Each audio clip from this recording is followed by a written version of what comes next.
How are we all doing today, everyone? Welcome, Raiders. New Ocean, thank you for the raid. Ozzy, how are you? You're not Ozzy. Why do I have you still listed as Ozzy? Dang it, I played myself here. How you doing, Zen?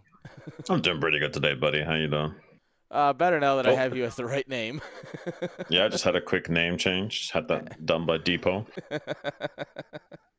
Well, it's important to keep your ID fresh, like the Koreans, right?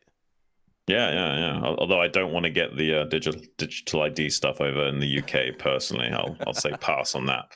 Yeah, I've heard that's been rather interesting. Yeah, to say the least. Oh man, we're not gonna get into politics because everyone will have an opinion very quick. Well, you know what? That's a great way to get chat moving, isn't it? It So is. politics. Certainly pokes the beehive a little bit. We got to keep it spicy around here. And in 90 seconds, I think everyone will find it funny. But yeah, we got Group E today of the round of 24. Yeah. It seems like a really good group. We were slated to do Group B, but obviously because of time constraints and what have you, made sense to switch things around a little bit. For some reason, people have lives. Not all professional players. Yeah. It's like, putting life before StarCraft used to feel criminal, but now that I'm older, I kind of get it. Yeah, suddenly it's like, oh, this was terrible. Oh, wait, I actually have like 8 things coming up. Yeah. So a really strong group today. Just wanted to say, like, we got Bonif, Raz, Rasoi, and Art of Turtle. My prediction's going to be Bonif and Raz. What about you? I think Bonif and Raz is a safe bet simply because they play Protoss. But I think it's really interesting. Like, when you look at the seeding, we've had so many players that, like, Crossy is a tier 3 and Turtle's a tier 4. And Turtle is obviously not, like, definitely a little bit below like everyone else, because he's only 19 2000 MMR. Sorry, he's not like 2300, But I mean, if he's in shape, and I know that he's been playing a lot recently, he can do really good, and I'm excited to see how he does. And also, it's that best of 1 format initially as well. Match 1 and 2 can go to anyone pretty much, no matter who you are, as long as you can actually play the game at a somewhat competent level. Oh man, yeah. If you can, the best of 1 format I think is really interesting, and because you get some really spicy takes out of it. It's, if I do a quick pull here, or if I do a center Rex here, or a 9/9, and then all of a sudden the game just goes from, oh yeah, this person should win, to, oh god, what the hell just happened? You get a lot of spiciness, and it keeps the games fresh as a result. You also sometimes see people play super safe because of that reason. They know it's so likely to get cheesed in a best of 1. So pretty much any build order under the sun is possible. It definitely forces players to switch up how they play too. You can't just do a standard build every time, because if you're known for doing that and someone catches you in a best of 1, that's it. They're gonna knock you down real quick. Yeah, such is the nature of the beast. And we're going to be having that ASL format as well. So after the best of 1s, jumping into the best of 3s. So I'm looking forward to this group. It's definitely a very good group. In fact, we actually, if you can give me a second here, I'm going to get the maps up here. We can talk about what maps we got, because we have really cool map graphics. And honestly, I just really like showing them off. Okay. Graphics look a lot better than they were doing. Was it last season? Yeah, they look a lot better than that. Well, it's the difference. That is the tournament calendar. I am awake, I promise. No, but that's the difference between having someone who actually makes graphics and me, who is not a graphics person. Yeah, it looks pretty clean. It looks nice. I like it. So, Radion's our first map. Honestly, it's got a really even win percentage overall. Like 49.9%. Right. You can't really get more balanced than Radion. I mean, we've got plenty of so-called balanced macro maps out there. Radiant's kind of like the daddy of all of those, at least at the moment. Yeah, I really think it's fun to play too. Yeah. I think especially with the 12 and the 6 o'clock base makes it way more spicy in a lot of situations. If it wasn't for that little high ground pocket expansions on the north and south hemisphere, I think it would be a bit weird. But with those two bases there, it kind of makes it really interesting. Yeah, and I think it's really cool. Nobody in the South, I feel like nobody ever for Yeah. bases. And so you'll have these times where, like, oh, we're gonna like do a quick proxy and drop it in. And it's like, oh man, Right. It's got potential. I guess is really the long and short of it. Oh, it's definitely like one of the best proxy locations. So if you're like, say, top left, you want to proxy. If you're in like double gate or double barracks or something, you want to put it at that high ground expansion area. It's best usually. Yeah, it's really good if you love 2/3 gambles. Yeah, exactly that. All right. It's also, I think, one of the only maps we've had which is called the name of a sponsor. Like it's AMD Radeon, right? And it's like one of the only maps we've got which actually is named after the sponsor of the event. So I like that. Yeah, it's really cool to see. This is obviously the second map that AMD has sponsored. So it's really cool to see them actually putting money into the scene too. Like we're gonna actually sponsor a map.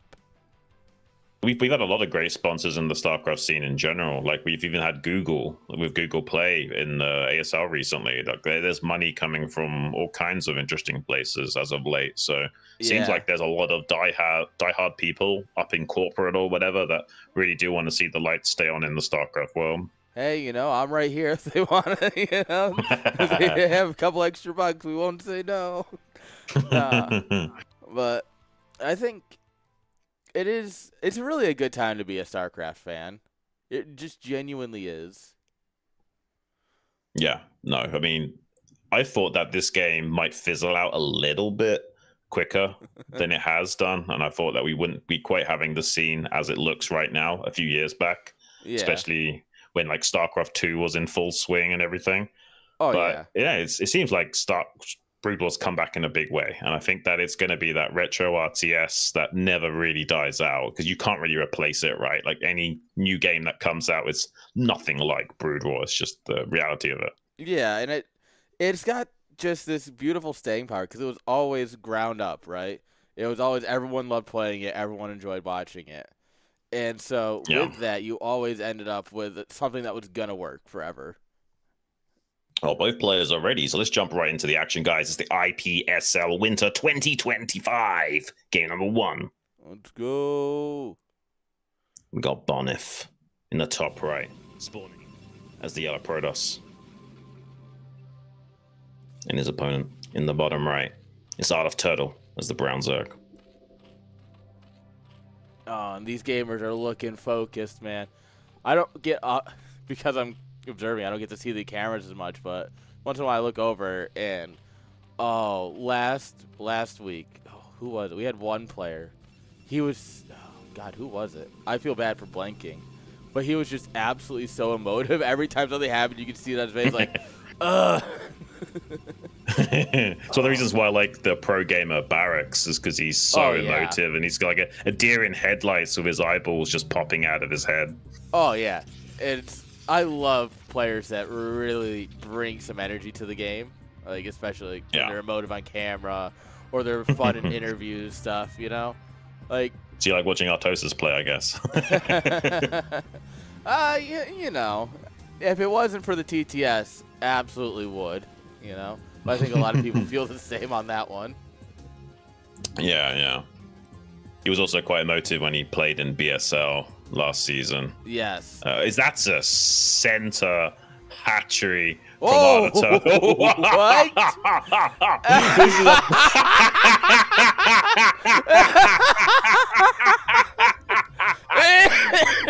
Wow, this is about as spicy as it gets on. He's doing a 9-hatch in the center of the map, and Bonnick is going gateway first, and 9-hatch counters gateway first. So this is gonna get all kinds of crazy up in here already.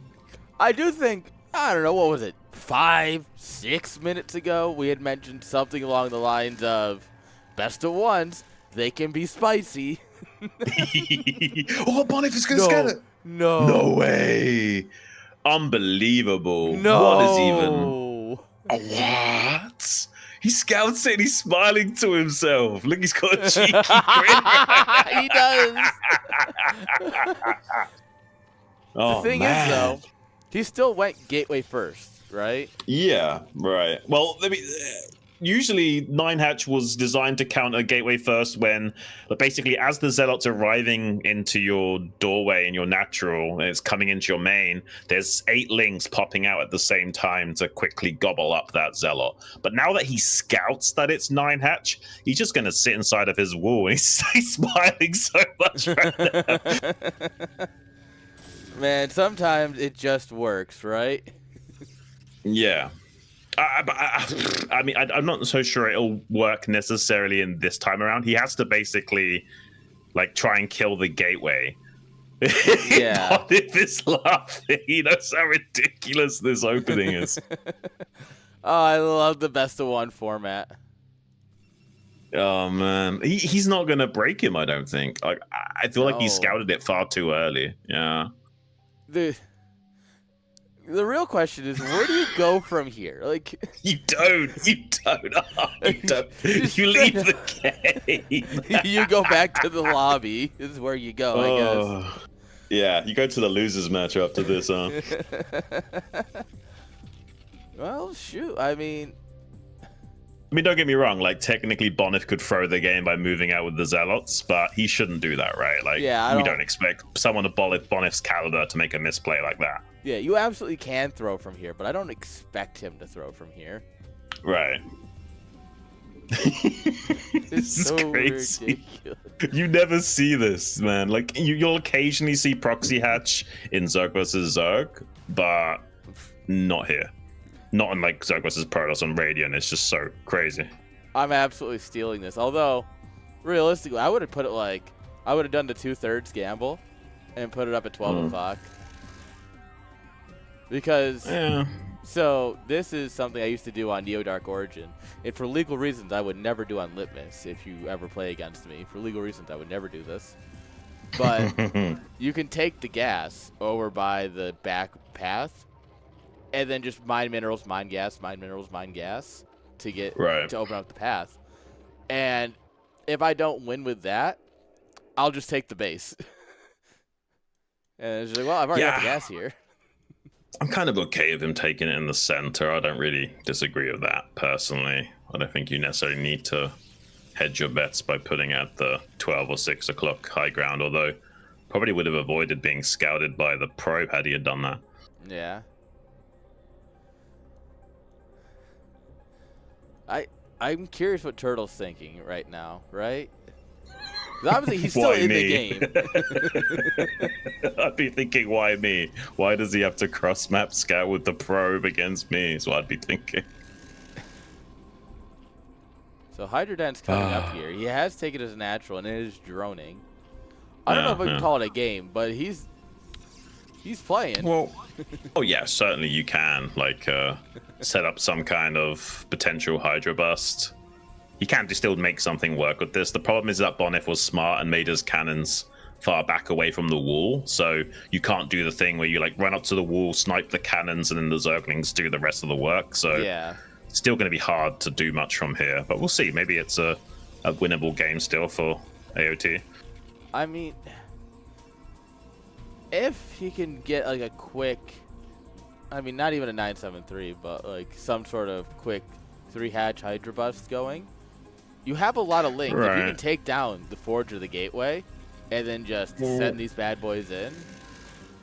Yeah, but as you know, you shouldn't really go for 973 against a Gateway first if you haven't killed any Zealots. And he hasn't killed any Zealots. And he's made so many Zerglings initially, and he doesn't have the extra mineral saturation from the 3rd base to make it crisply timed, so he yeah, can still scuffed. do it. It's just going to be very wonky.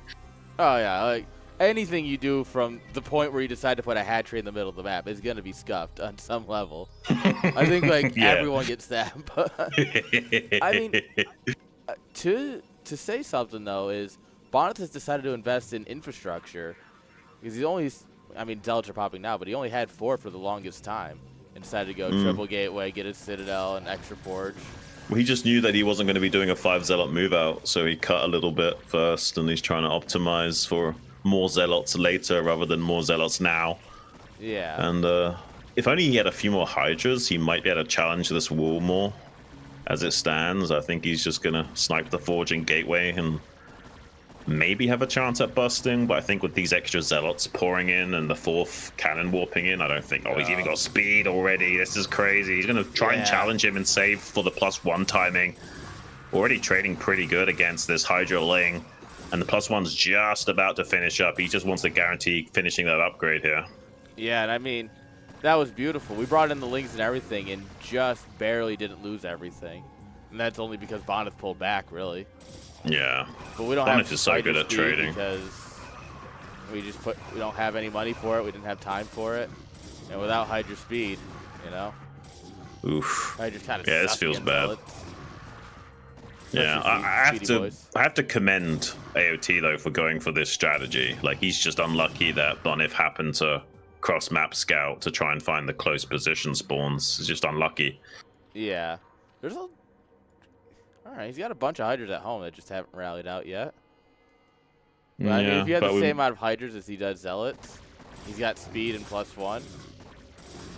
He hasn't even got Hydra speed, so there's like zero counterplay for AOT. There's no SimCity to work with as well, so this is going to be a quick tap out here from him. There's just no way he can hold the line against Bonif rallying out Zealots now. No, this was absolutely fun to watch, but in the end, that was a game. It was a crazy way to start the day, you could say. That's for sure.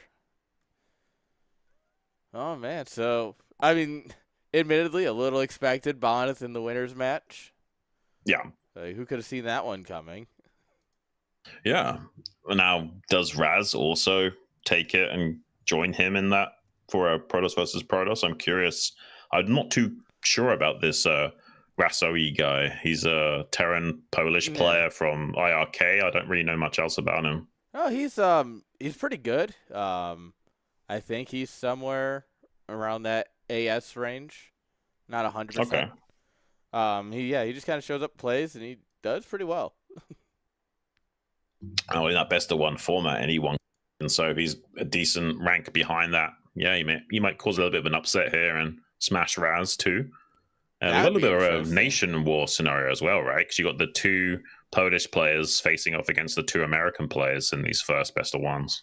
Yeah, I mean, that just worked out, didn't it? Where now is, unfortunately, USA did not win the first match, but it's fine. We'll bring it back. We got this. Yeah, you got Raz, who'll be stepping up to the plate to bat next. I'm sure he can get a win. Yeah.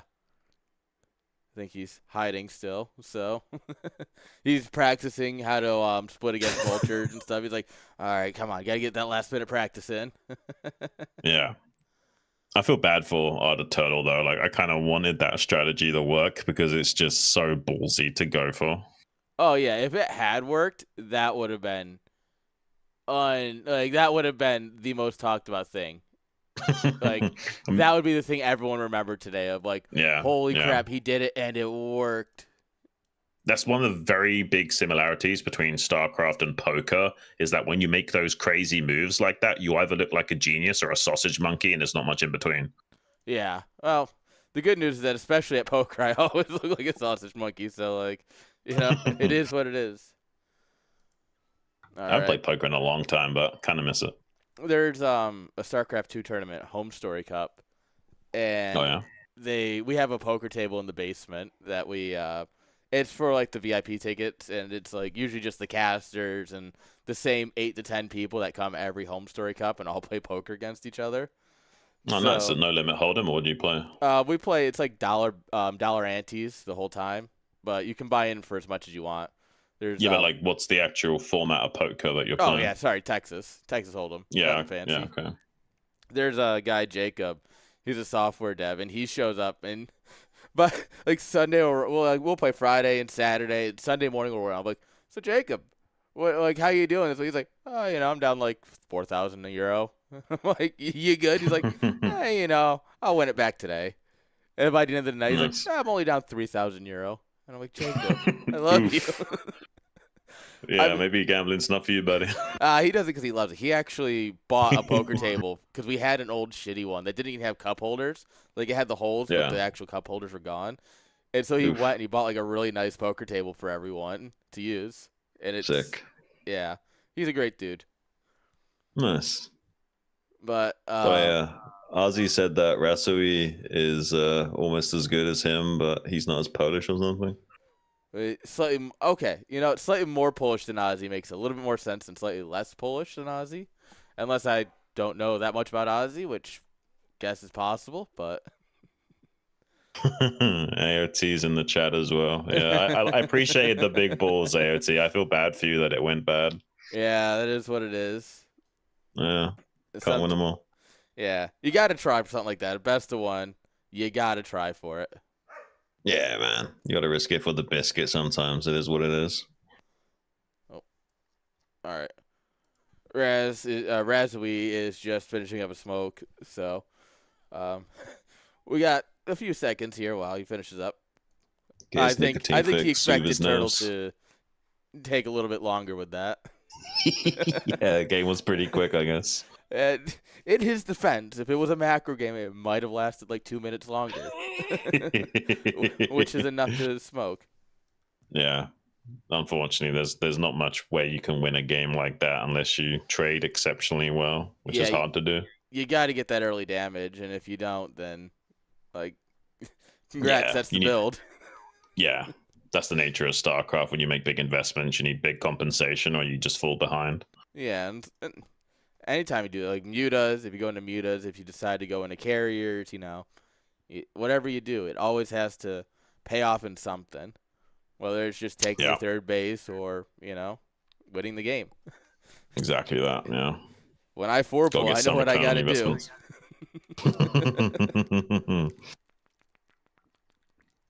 It's crazy, like the nuance of like, if it's 5-pull, you can transition and macro out of it, but if it's 4-pull, you're just all in. Yeah. Even if you build the 4th drone, it's like I might be a connoisseur of the 4-pull. A casual enjoyer, some might say.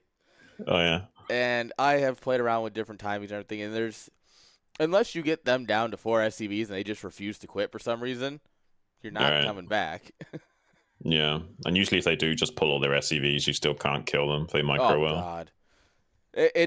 Blizzard truly understood irony when they decided that the 4-pull would only be good against Terran, but SCVs are better than Zerglings. Well, it's funny because people just figured out, like, it was about a year or two ago, people just figured out if you pull all of your SCVs and just do not allow them to get good surface area, it's almost impossible for the Lings to win if you react to it quickly enough. You just you just A-move your SCVs, they naturally just kind of don't know what to do, and then Lings get clogged on them, and it's... Yeah. They're like linebackers. Done this once or twice. So we're waiting. Then. Yeah, so Raspberry. Oh, there we go. Looks like he just finished his smoke. So we'll be good to start here in just a second. All right. PVT. My money's still on Raz. Your money's on Raz? Well, let's get chat involved in that. Yeah, what do you think, chat? Prediction. Best of 3. Oh, no, this is... Razui.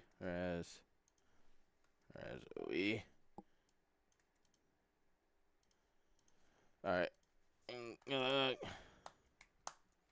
There we go, guys. We're going to go right on into it seems. All right, guys. The IPSL Winter 2025 match number 2, Raz versus Razui. Let's get it on. And spawning in the top right. It's the yellow Terran. It's Razui from Poland. And his opponent, cross map in the bottom left. the red Protoss. It's Razzle Dazzle from America. I actually got to talk with Rez recently. He was at CS LAN. We got to hang out. He's a super fun dude if you ever get to talk with him in person or just hang out with him in general. Nice. Great dude to just grab a drink with. Yeah, he seems pretty chill. I don't know him too well, but from what I have interacted with him, casted with him, he seems pretty chill. Yeah. Unless, of course, he plays PvP. Then he lost against Semi, and it was just like, man, PvP sucked. Like, yeah, I get it. Like, yeah, it's a bit coin flippy unless you're really good at the game. Like, there's certain players that just get it, and they'll somewhat always outmaneuver you and take it to the long game. But you have to be super confident to go the distance in PvP. Dude, I'm not confident enough to go the distance in any matchup. But, you know, it is Go on. I was going to say, it is what it is. Yeah. All right, he knows Raz was Terran, right? Yeah. This is going to be interesting. I mean, it's not that uncommon, though, to make the gateway in the natural like this to get a slightly faster Zealot timing. The problem is that he's cross-map.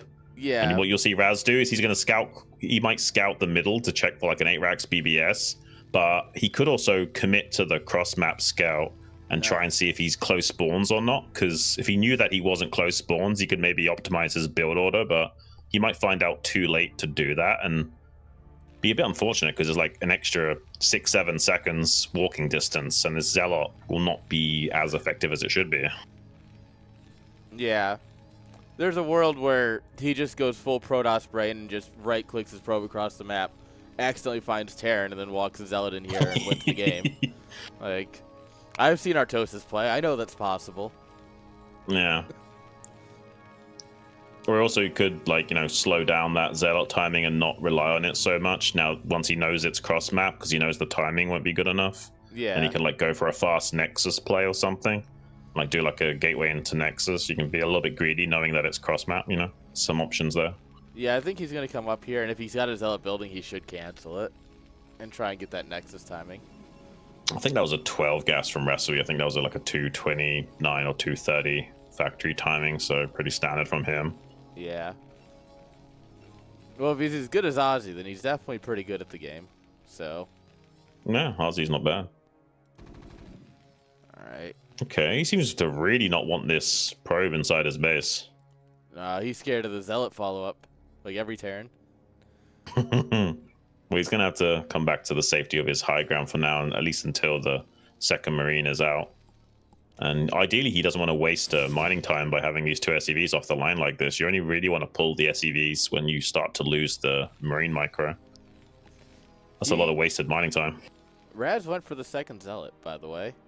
Ah, that's pretty aggressive. But he's not needing to commit to it. Like, these two SCVs are already, like, compensating for that. Because he's, like, really worried about it. Yeah. Which is helping Raz. Because, like, Raz is getting compensation for making these early Zealots without having to actually do anything with them. Yeah, this is this strikes me as a player who has lost one too many times to Zealots. Said, nah, it's a best of one. We're not taking the chance, you know? Right, right. At least he doesn't let the probe be a ninja and sneak in the back of his base. Kills that. Will he skimp on a bunker or not? He probably should make the bunker just because he hasn't scouted. Yeah, he's going to do that now. And scout with the SCV, but he won't really see a whole lot. Nope, just a nice wall. Well, I would say this is actually okay for Razoe still. Like, the Zealots didn't actually accomplish too much, and the CC timing wasn't too far behind the Nexus, so, like, technically this is Terran favored, right? Yeah, I mean, the thing is that he hasn't gotten any mines or anything yet. He hasn't started anything on his machine shop, and that's what I've been noticing. And so if you wanted to go for mines or siege or something, it's going to be noticeably delayed. He's scared. He's really scared. He's going like eBay making the eBay Terran? this early. Well, he's worried about like a really fast DT timing, you know? Yeah, like a 1 so gate DT. Yeah, he just wants to be super safe against everything. But that might end up costing him a little bit because now he's going to be a bit sub-optimized because he's got no upgrades in his machine shop, or he's cutting production a little bit. I feel like you should just go mines though. and then just drop a mine Yeah. here and then like a mine here, because Well, pro gamers would do that, right? But we have to remember these guys aren't pro gamers, and they don't necessarily have the same level of confidence if they haven't got complete scouting information. Yeah, I mean, I'm a big fan of the better safe than dead mentality, you know, especially in a tournament format like this, where it's all right. If I can just take 5 minutes, or not 5 minutes, but I can take like a quick sidestep my build, not optimize it, but not die to something stupid. You know, Right. I get it. Yeah. There's like 2-gate robo obs from Raz, which is about as mid-range as you can play. And he knows that he doesn't need to play safe, obviously, because he did that initial pressure and saw that it wasn't anything like a 2-factory kind of aggression or anything like that. So I wonder if Raz is a little confused as well, because there's obviously no mines at the third or anything. Like, he saw the vulture, but there's no mines or anything. I wonder what he's thinking. Yeah, he should be quite confused because there's no mines, so that makes you either worried that they're going to go for something like a really fast drop timing, or that they're just sitting back and powering up. He's probably not expecting Rasui to be sitting back at home playing this safe, and he's definitely probably not expecting this. We want turret ring, loose turret ring, but turret ring nonetheless. Yeah. This is about as defensive as you can go, without just, you know, fast as possible turrets everywhere type stuff. Yeah, and he made that eBay so early as well, so he was definitely worried about hedging his bets against the fast shuttle play as well as the DT, and also has the added benefit of denying this observer from getting in and getting information later on. Yeah, it'll have its uses. It's just, at this point, he's got 4 tanks with no siege mode, and still, nothing's spinning. Yeah, he's got siege mode, but that would be why it's not spinning. Yeah, he's basically doing siege expand, so it's not too crazy that he's playing like this. But it's a very unorthodox way to play turn in the modern meta, right? Yeah, this is... I've seen this a lot, like when I cast CPL at like tier 3, tier 2s, even at tier 1s. They'll play like a siege expand like this, where it's just... They're so worried that they'll die to something, because it just happens all the time. And so it's really interesting to see him do it. You know? Raz still got in with the observer, so that's kind of huge. Like there's like these 2 turrets, the one in the natural and the one close to the ramp, they were slightly too far apart, so we actually managed to squeeze in there with the observer. Oh, well, this one might not. That's gonna die. But he sees the 4-factory follow-up, and 4 factories, it's not like super common, but it's the old school way of playing like a 5-factory opening. It allows you to come out onto the map and apply pressure and push. But 5-factory would be a lot more modern meta right now. Yeah, it does seem maybe he just enjoys playing an older meta. Maybe it's just, maybe. I know a lot of guys who are still stuck in 2002 with their gameplay. By the way, Go on. Oh, never mind. It flies into a turret. Oh. He dipped around the Goliath and managed to get out of the scan and then just flew into a turret. And I was like, damn, that was cool. Nope. Nope. Well, there's nothing wrong with playing like this. I mean, he's going to still eventually get up to 6 factories here, it seems. Yeah. It's just that he's going about it in a different way, a different path. And I mean, you can still play StarCraft like they did back in like the early 2000s. Loads of those builds still work just fine. It's just that there's arguments that they're not super optimized, right? Yeah, they're just off meta these days because people have figured out what to do. But one advantage of that is that a lot of people who play today, it feels like, don't really think about those builds. They're like, oh, I gotta play the new meta. I gotta do what Mini did or what, whatever someone did in ASL. So every once in a while, you pulled out a build like that. There's what's his name? G5's friend, Nook. Sony, that's his username. He does that a lot. I've seen him pull out victories just because he'll do a build that you haven't seen since you were playing iCup in 2007, and he's like, oh yeah, I thought this build was great, and it's still great 20 years later. But something to be said for that. I mean, sometimes by playing a style that's not popular means that you've got more experience playing it than your opponent does. Exactly. So you can get one over them sometimes. Seems like a lot of observers have died for Raz. He's going to try and get a pretty meta 4th base timing here. Like 11 base is slightly meta, 12 minutes is standard, but trying to squeeze it out close to the 10-minute mark, slightly on the greedy side, but it's pretty common in the modern era. We still don't have mines. It's kind of crazy. That's... I feel like that's a mistake at this point. Yeah, maybe. I mean, he's trying to do the heavy lifting with the tanks alone, but now he's got like not even vultures to screen against these zealots that are just rushing in. He's going to clean up all of these siege tanks. Oh, and this is just crazy. This is the kind of game that a Terran player is going to post about on like Reddit after this. Talk about how overpowered Protoss is. Yeah. Artosis somewhere in Canada screaming in agony. He doesn't know why. He just knows he needs to. That's kind of funny to think about. Oh man, this is so unfortunate. Yeah, this is why you don't see this kind of style in the modern era, because it just, you know, you're not applying any pressure to the Protoss player. You don't have anything to screen against the speed lock timing. Yeah. It's just not that strong anymore. I mean, you can kind of compensate by, like, say, if you built like a wall of supply depots at the bridge or something, that might be okay. But besides that, this doesn't really work. You got to have something to buffer against your for your tanks, whether that's vultures in the modern meta or depots. You know, if you have the space for it, you got to have something.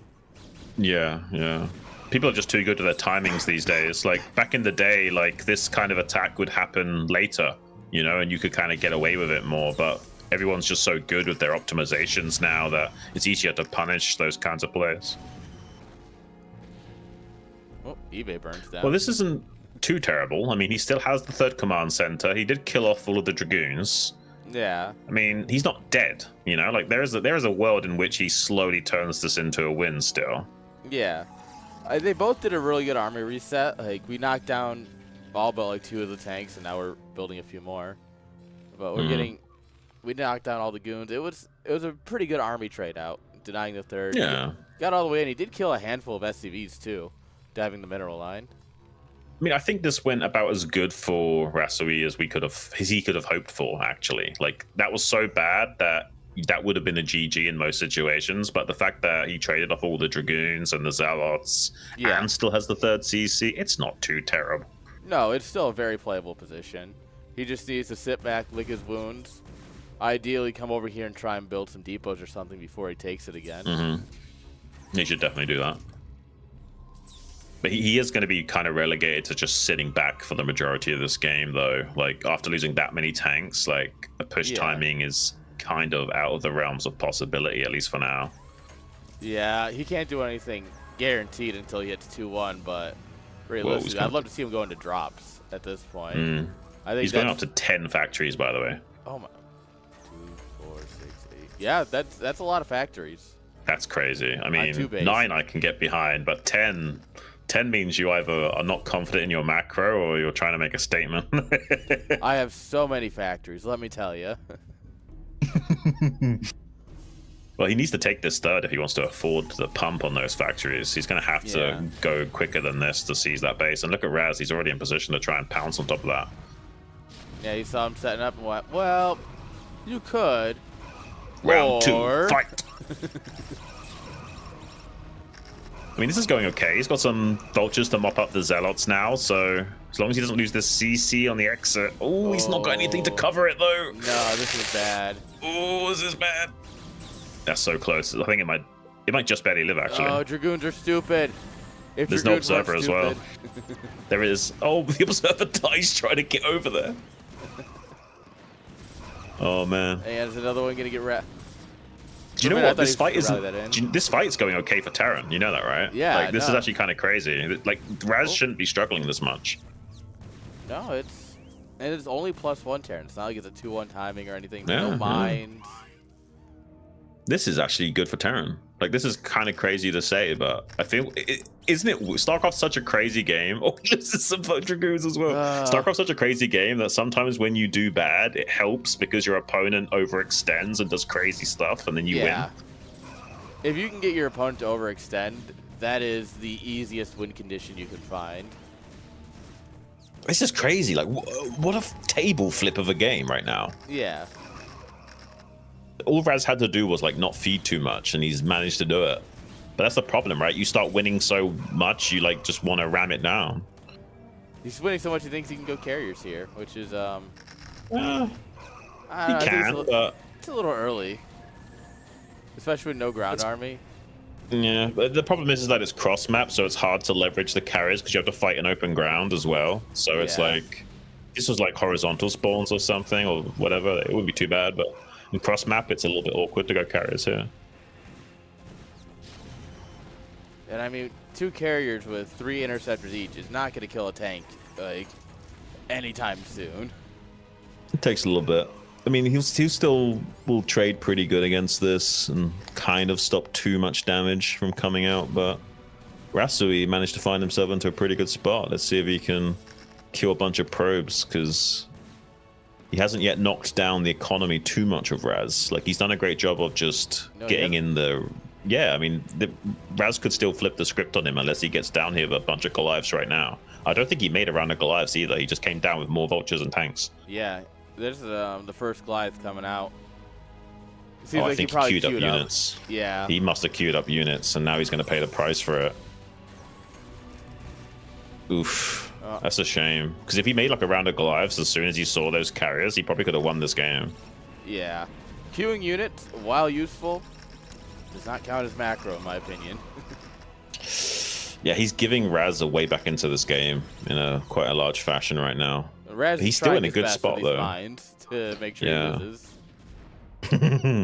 I feel like Rasui should have won the game, but there will be a chance for Raz to turn it around now. But I think still Terran should win from this position, just because of how awkward it is to get carriers over here on the cross map.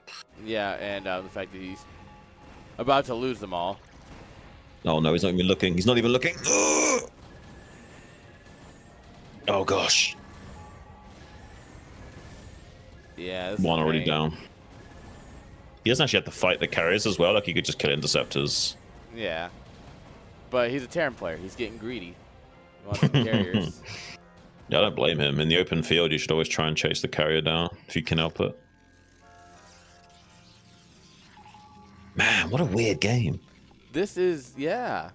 I got nothing for this one. This one's an odd one. Like, Raz was smashing him early on, and now we've got a 4-base Terran that's just absolutely D'ing it down, you know? Yeah.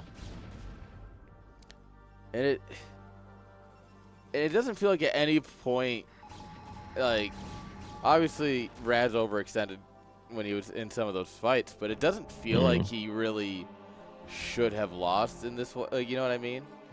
Like, yeah. It doesn't feel like he should have landed. Raid. Yo, Gypsy, welcome Raiders. How was the stream? What's up, guys? You guys just have watching some back and forth. I don't want to call it good, but it's some back and forth for sure. You missed a proxy hatchery in game number 1, and then absolutely table flip of a game that Terran. You'd expect Terran players to complain about how the early game went. It was that bad, but somehow Raz managed to feed into the Terran just a little bit too much, and now Rasui fighting back strong. And cross-map carrier, not always the strongest as well, but there's no ground support for these Goliaths currently. We'll have to retreat for the time being. And we have 6 carriers. That's a big fighting force. Yeah, we clicked on the tank, and then the Goon Zealot could easily just run in there and push the Goliaths back. It's definitely like a little bit like you got to bounce your army around, you push with the carriers, so you push with the ground, and it's an intricate dance, but he seems to be doing it very well. Now that he's kind of stabilized on 6 carriers, he's got everything out of his natural. I'm kind of blown away that this game has gone this direction, honestly. Like, as in still going, or well, yeah, because Raz should have won earlier, and then Rasui should have won by not queuing up units, and now we've got this weird situation. Now we have the casual 8 carrier run by. Oh, sorry, 9 carrier run by. 9. Oof. I mean, Raz might still run away with this game just because Rasui wasn't able to hammer in the nails on the coffin when he had the chance. Because he's playing Protoss. Got it. We did just get raided by a Terran player. And the main thing is that the carriers were allowed to get into this 12 o'clock pocket. Like, now the weakness of being cross-map is evaporated and Terran's in trouble. Yeah, now you can just sit here and bully. Pick off Yeah, things unless as you're they like, pop out. You pick off unless he's Goliath over killing here. the Protoss while this is going on, this isn't tenable at all. Like, this is a losing game for Terran most times. Yeah, and instead because he has nothing else, he's made so many rounds of Goliath. He made Wraiths. That's where the money went. There's no observers here. No, he drops the scan to confirm. There is an What a observer here that crazy Raz game. immediately finds. Man, is he gonna get there in time? The thing is, we haven't lost. We're about to lose our first carrier. Oh, does he scan though? If he scans, Yep. So he scanned. Is it in time? Oh no! They both died because they were already getting attacked. Oh man! Not like this. That's so unfortunate. Like, that could have been such a clutch play. Actually drops the scan on the carriers. Like, is there another observer? What did I miss here? It's just like confirming that if he had killed that observer, he would be in such a good spot. Yeah. Nah, bro, you just got brood ward. Enjoy your spaghetti code. Oh man, he's gonna be tripping all over that spaghetti now. He needs a fourth base as well. Like, you can't fight this on just one base economy. You need 2 bases. Yeah. And I mean, at this point, like, even though this got denied for so long, it's already starting to look a little low. Yeah.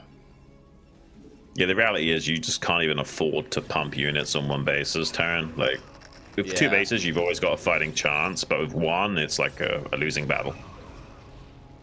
Yeah, and the thing is that carriers really don't. Obviously, you need a little bit of mineral income, but you don't need a lot to keep carriers going. No. Not Even like just you do 1 base Goliaths is and enough. everything. Yeah. This is unfortunate. Rasui. He came so close to clutching victory from the jaws of defeat, and then is going to lose anyway.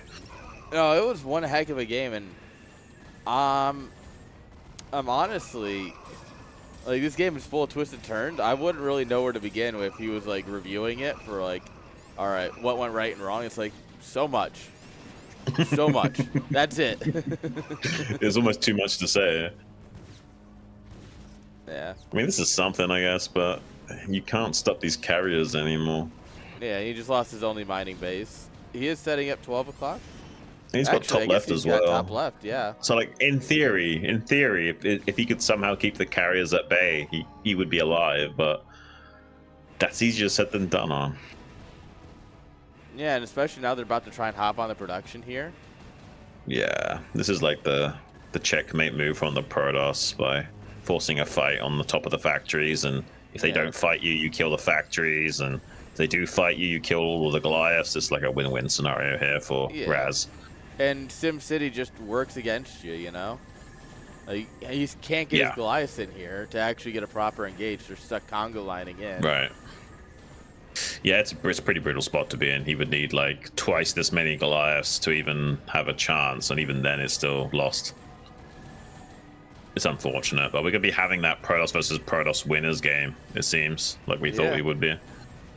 Raz versus Raz. All right. So, of what you've seen so far, who do you think is going to win the losers match and end up in the deciders? Well, I don't know because Turtle. Yeah, I don't know because of the different matchup. Right, Terran versus Zerg. I actually have no idea how Razui plays TVZ. Like, I don't know if he's a mech player, for example. You know, like it's hard to say.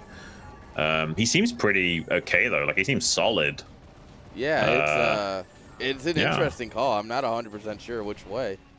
I'm not sure either. I'm gonna say Rasui actually, just because I think AOT might not be in the best of mind states with how game 1 went. It's gonna eventually kill those carriers with Gemini missiles. GG is called. And Raz goes on to the winners match to face off against Bonif. Man, that's some good StarCraft right there. We actually get every matchup today, I think. Yeah. Because now we'll have a Zerg versus Terran. Well, every everything matchup. except mirrors, but like that's whatever. I don't count matchups. They don't Most count. people don't. Yeah, I'm looking forward to the ZVT. I'm especially curious how Rasui likes to play it. Like, if he's a mech guy, 1-1-1 kind of player, or just straight up bio. I'm curious. Yeah, I think he's gonna be a bio player. I think I've seen him play before. But Okay. honestly, I am very curious no matter how it splices because, you know, it just is it is. Yeah. Well, I wouldn't be surprised if he did end up playing something like Mech or Teched Out play with 111 just because of how he played in that game, but anything's possible. Yeah. Well, I guess we're going to find out. But first, we're going to take a quick break, make sure the ads get out of the way, get the players ready, and then we will come back to the winners match, and we'll see who makes it into the round of 16 first. Don't go anywhere. We'll be right back.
right, we are back.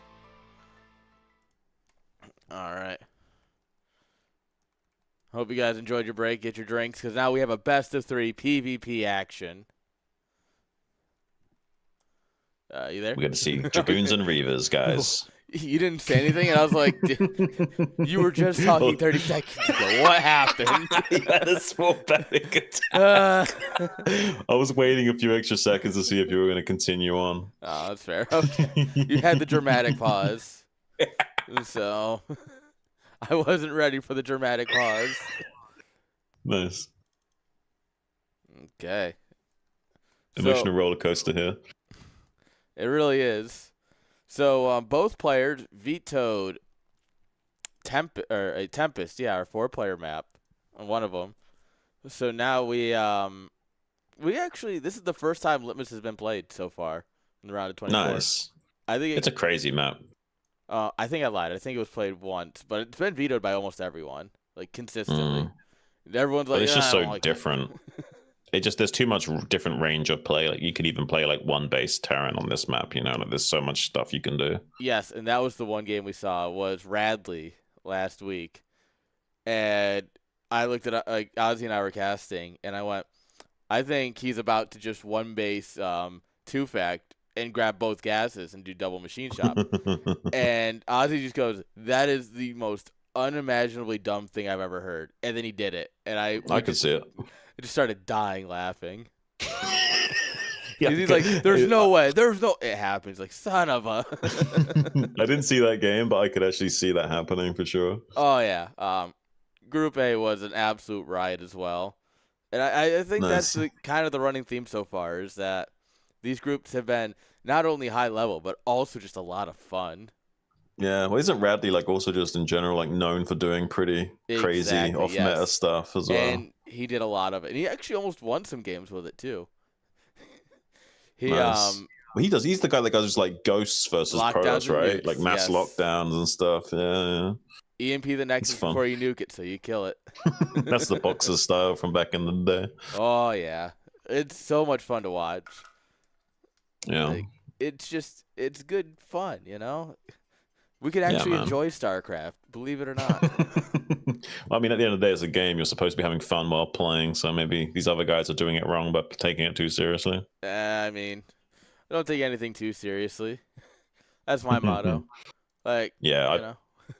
I've definitely loosened up a lot in my later years. I used to be a bit more uptight with games like StarCraft and more competitive, but now I just see it as a game. Oh, yeah. Don't get me wrong. I am incredibly competitive. You can ask my girlfriend. But oh yeah, we've been playing Mechabellum, which is a new like auto battler RTS. Essentially, I played it. Yeah, I played it. God, I'm addicted. But we'll be playing, and we trade games pretty well. Like we're both learning, so we're both trading games pretty consistently. And like I'll make a joke. She's like, "You're such a sore winner. You know, you're way too competitive sometimes." I'm like, "Damn, it just feels good that I won." You know. Yeah. I mean, I much of the 1v1s on that. I enjoyed the free-for-all mode. I can't remember what it was called. Oh, yeah. The 2v2 is also really good. I played a little bit of that with Wolfix 2v2. Ooh. That's a banger team right there. Yeah. We didn't play much, but we won our games. Yeah. No, there's a bunch of people in a StarCraft 2 Discord I'm in play it. And they do some 2v2 tournaments. And so I'm trying to train up me and Hexy so that way we can win those. Nice. That's our goal. I mean, it's my goal. She may or may not realize that yet, but that's my goal. Yeah. Like I said, a little competitive. Your girl plays StarCraft as well, right? Yeah, she is one of the IRK leaders, actually. Yeah, I thought so, yeah. So it's great. I get to make fun of them all the time, but then they all hate me. So it's whatever. Yeah, it is what it is. Can't be liked by everyone. You know, they're all Swedish anyways, or you know, pick one Norwegian country and say they're all the same. Yeah. And talk about players already though. Yes. So let's hop right on into it. What do you think? Yeah, let's jump on in the IPSL Winter 2025 winners match. Bonif versus Raz. Let's get it. What the heck? That's a weird spot for the camera to start. Yeah, it is. Spawning in the top right. It's the pink Protoss. It's Razzle Dazzle, hailing from America. USA, USA. And his opponent, representing the Polskis from Poland, it's Bonif as the brown Protoss. Yay. Go over. I've had the same issue. I'm so not used to having the player cams. Oh, yeah. That it's like, I gotta move them over. I'm like, oh yeah, crap. Dude, the player cams add so much, though, that I don't regret them. I really just need to... We get lost talking, you know? Like, talking about the game, talking about everything else. Right, also, right. It's like, oh, crap. I definitely like seeing Bonif's boyish grin when certain things happen. I love that Raz has a giant green screen behind him and he put the red logo on it. Yeah. Definitely an interesting logo. Yeah, it's a logo. He's got balls for putting that logo there. Yeah, you know. It's a rather big logo, so it takes up the whole behind him, you know? Yeah. So PvP on Litmus, I've not seen before. This could get kind of spicy because having an extra second geyser this early on kind of allows you to be a little bit cheeky with your tech order. I don't necessarily think we'll see that, though. I think we might still see a quick robo play out of both players. And do you think anyone's going to try and hop the back or anything? No, I don't. I think that both players will check for it, but I don't think either player will go for it. Cowards. I mean, no, it's between these two, I definitely imagine we're gonna get a standard series overall. Like a little bit of Protoss fun, but overall, like just some standard stuff. Yeah, Bonif already checked where his mineral patches were the probe scout just to make sure there wasn't any like proxy gateways as well. Smart. Yeah, I've seen some builds where you just rush one of your like first workers up and over, hide some stuff in there. I have died to it more than once, and I will admit that. Not proud of it, but I'll admit it.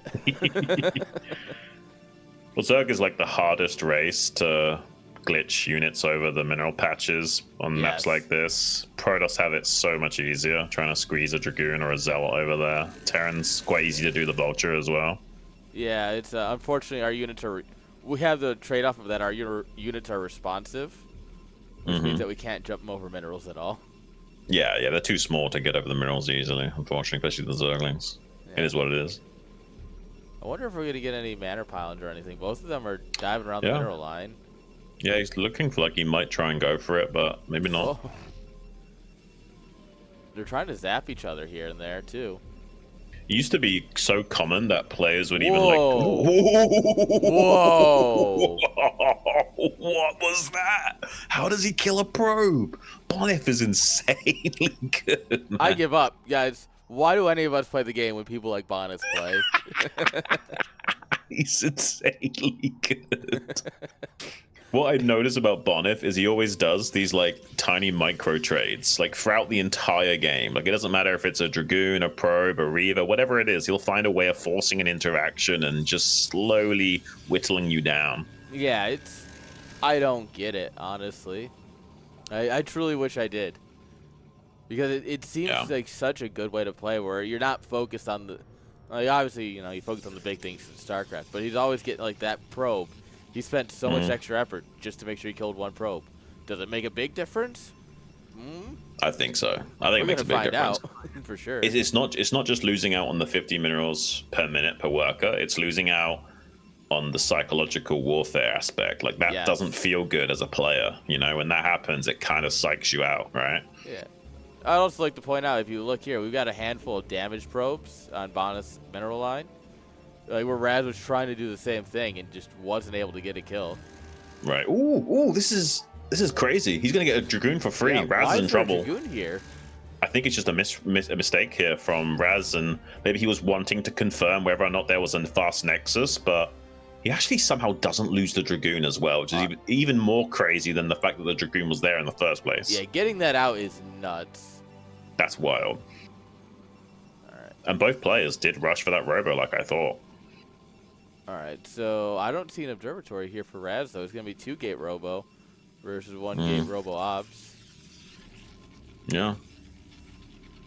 And, I mean, it's fine to skip over the observatory, but the fact that he doesn't see the Nexus in the natural, though, like, there's a niggling doubt in the back of his mind, right? Like, maybe I need an observatory in case it's DT.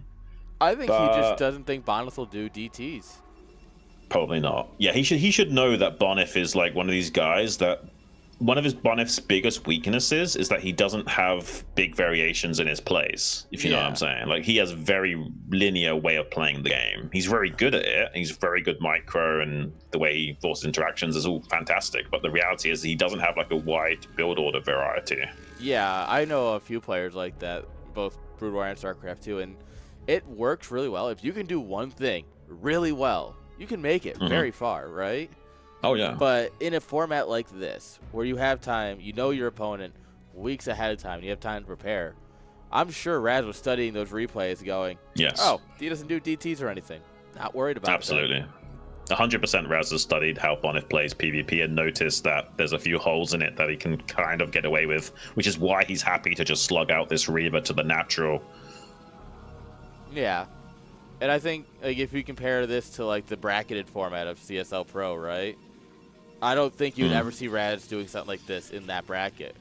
Because it's, life's on the line, we got to do something.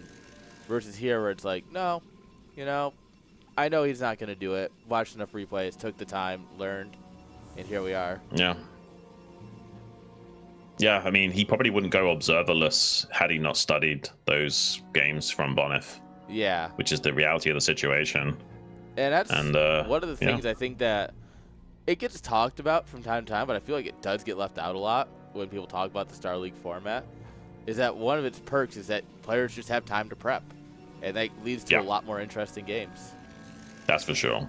The problem is that Bonif will struggle to ever be in the ASL because of that, because the pro gamers will also just metagame him to ask, oh, he gets a splash damage on the Reaver.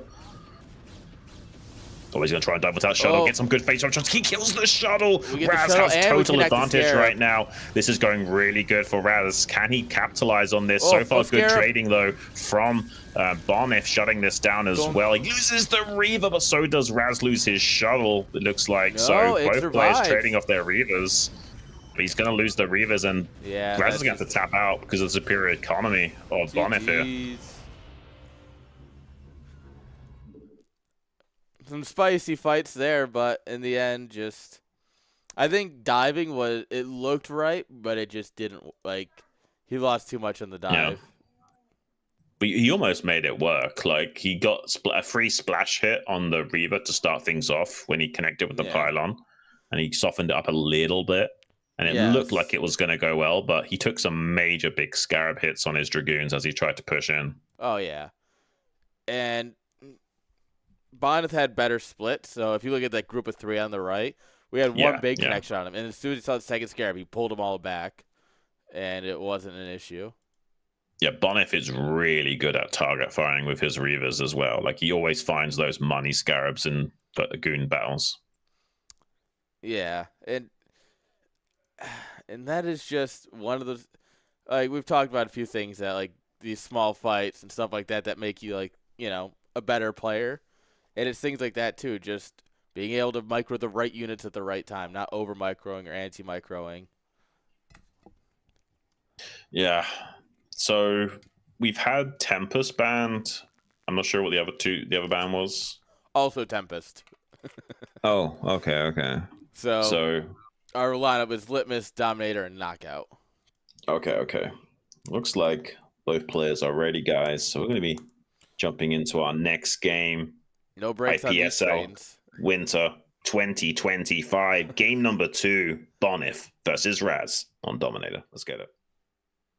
Well, that's awkward. I don't know what happened to Bonif's cam either. Nice. I'm spawning in the center right as the black Protoss. Razzle Dazzle. And his opponent in the bottom left as the red Protoss. Bonif currently 1-0 up in the series. I think what happened is Bonus lagged a little bit, so let me. Yeah, I saw a little bit of lag.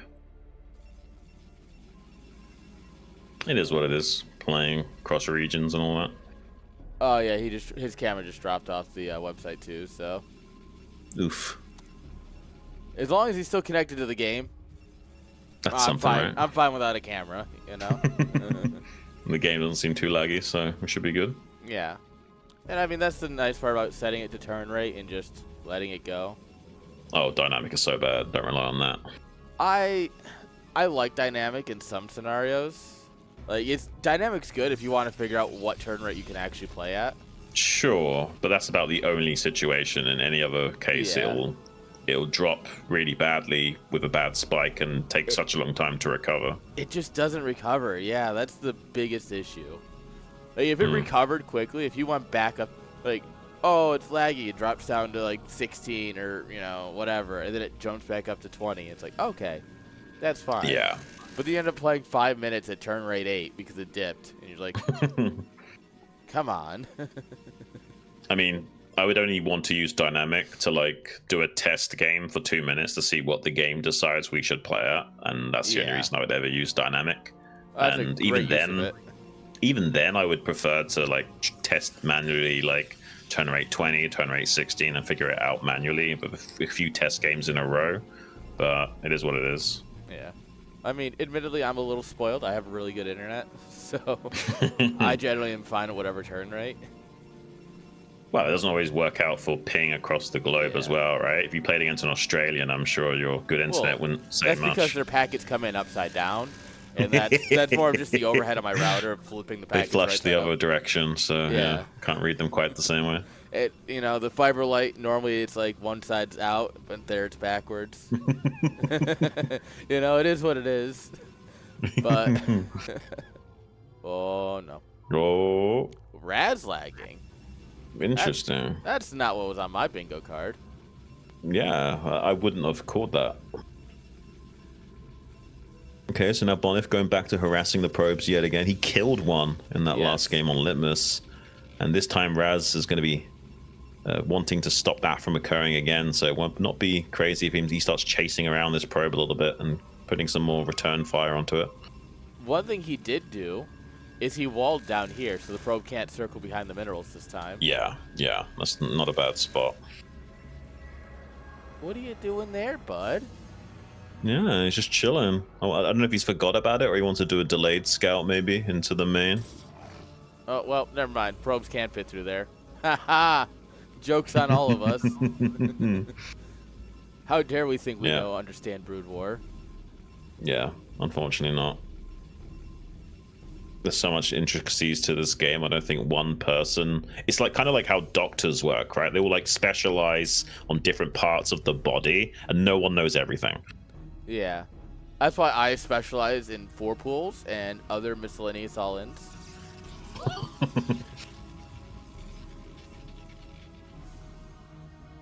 right.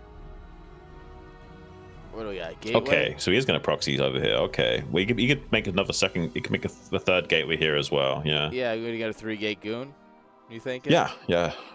I mean, this is only really weak to like a straight up DT play, and I don't think that's in Bonif's wheelhouse, right? Which is why Bonif is maybe not going to think about defending this. He's not.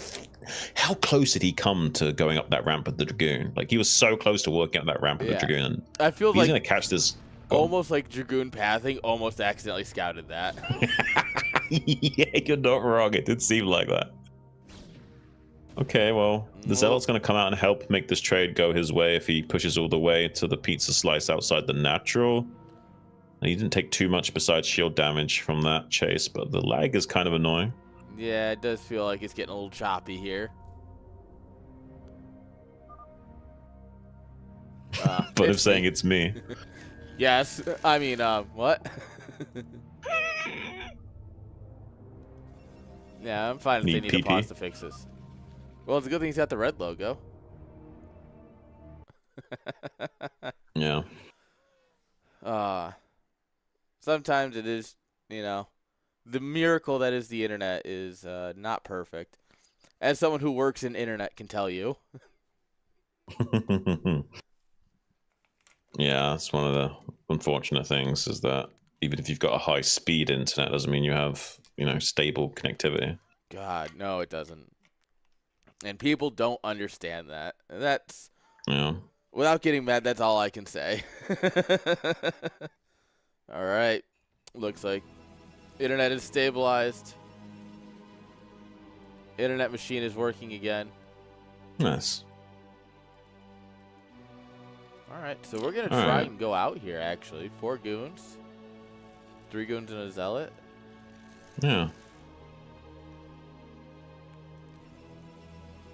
Goon range just finished spinning, so it's going to be 2-gate robo. Okay. Who's going to challenge the high ground? He's actually going to kill the Dragoons of Raz by doing this. This is going to make a very weird situation. He's gonna have to go in with these goons and try for like the base trade or something. Oh, this is going to be wild. Like, these zealots are not doing enough to help out at all. No. And Bonif is not being distracted in his own main base to make this work. So he's going to put so much pressure onto Raz. Like, how does Raz even defend this? He can't. No, I think you end up losing just because all your units are over here. And I think Bonus is gonna walk in here and go, "What the heck? Where's your stuff?" Yeah, he's going to probably smile once he sees that these Dragoons are showing up in his natural. And he's like, oh, that's what you did. This makes sense. Sadly, we will never know. Yeah, it's when he had the camera. I do like his expressions. Yeah. He's like the knowing wise man that just smiles at you.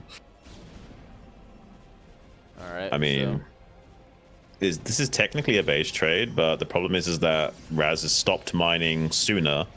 So yeah, shield battery is a good response here to try and stabilize, and the probes of Bonif are fighting so much better than Raz probes did. I mean, the biggest thing to point out here, though, is like at the end of the day, mining was side. Bonif still has 400 minerals in the pocket, which means he can make more units. And this shield battery is going to come in so clutch as well. We got 4 Dragoons returning home. Like, once this those is pretty walk much in, it's over. Yeah, think about your interview questions for Bonif, basically. Yeah, Chad, if you got anything you want to hear from Bonif. Yeah, because, I mean, you're not supposed to really call it early as a caster, but there is not much hope for Raz winning this game. Bonif would have to go AFK, and even then it would be a challenge. Oh, well, we do have 4 probes mining somehow, which is, I think, a lot of cope, but, like... Yeah. GG's. All right. So Bonif first out of the group, guys. No surprise there, though, I would say. Everyone is utterly shocked. Girls, if you're going to fight, can you go somewhere else? Sorry, my puppies are deciding now is the time to play fight. As you They're getting jealous over... Yeah, they're competitive too. They want to show they got better 1v1 skills. Yeah.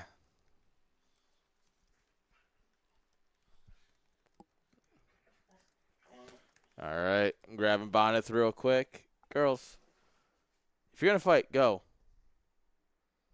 Don't give me that stupid look. 1 ear up, 1 ear down. Not a single brain cell. Like they don't know what you're talking about. All right, here's Bonnet. Hello. Hey, what's up, Bonnet? Nope. Can you hear us? You there? I'm here. Hey, how you doing? How you doing? Just fine. Seems like I've been rushed 2 times in these 3 games. Yeah, how talk me through your thought processes when you saw that proxy hatchery in game 1. So yeah, apparently my opponent didn't do much research about me, because on 4-player maps I very often do that. Either I scout for Overlord, and then if I don't find it, I immediately turn to another corner. But in this case, since you cannot really scout for Overlord on this map, I scout one corner and then I go for another corner. Why? Because if I'm going 9-gate, and if he's cross-spawn, then my Zealot will be pretty late, even if he goes 12 hatch. So I'm just concerned about the close positions. It's like 7 seconds difference, right? So it's a big deal. You just want to know if it's a close spawn or not. Yeah. Well, so game number 2 then. Talk me through that. Stupid goons. The goon was like 2 hits away from dying, and you just cannot let them be. Yeah. Absurd. I trusted them just this once, never again. I was so blown away that the goon didn't die, by the way. I was like flabbergasted. You got the probe kill initially, and we're like, oh, this is great. And then the goon gets away. We're like, wait, how do you kill a probe with a probe? But then you, Yeah. huh?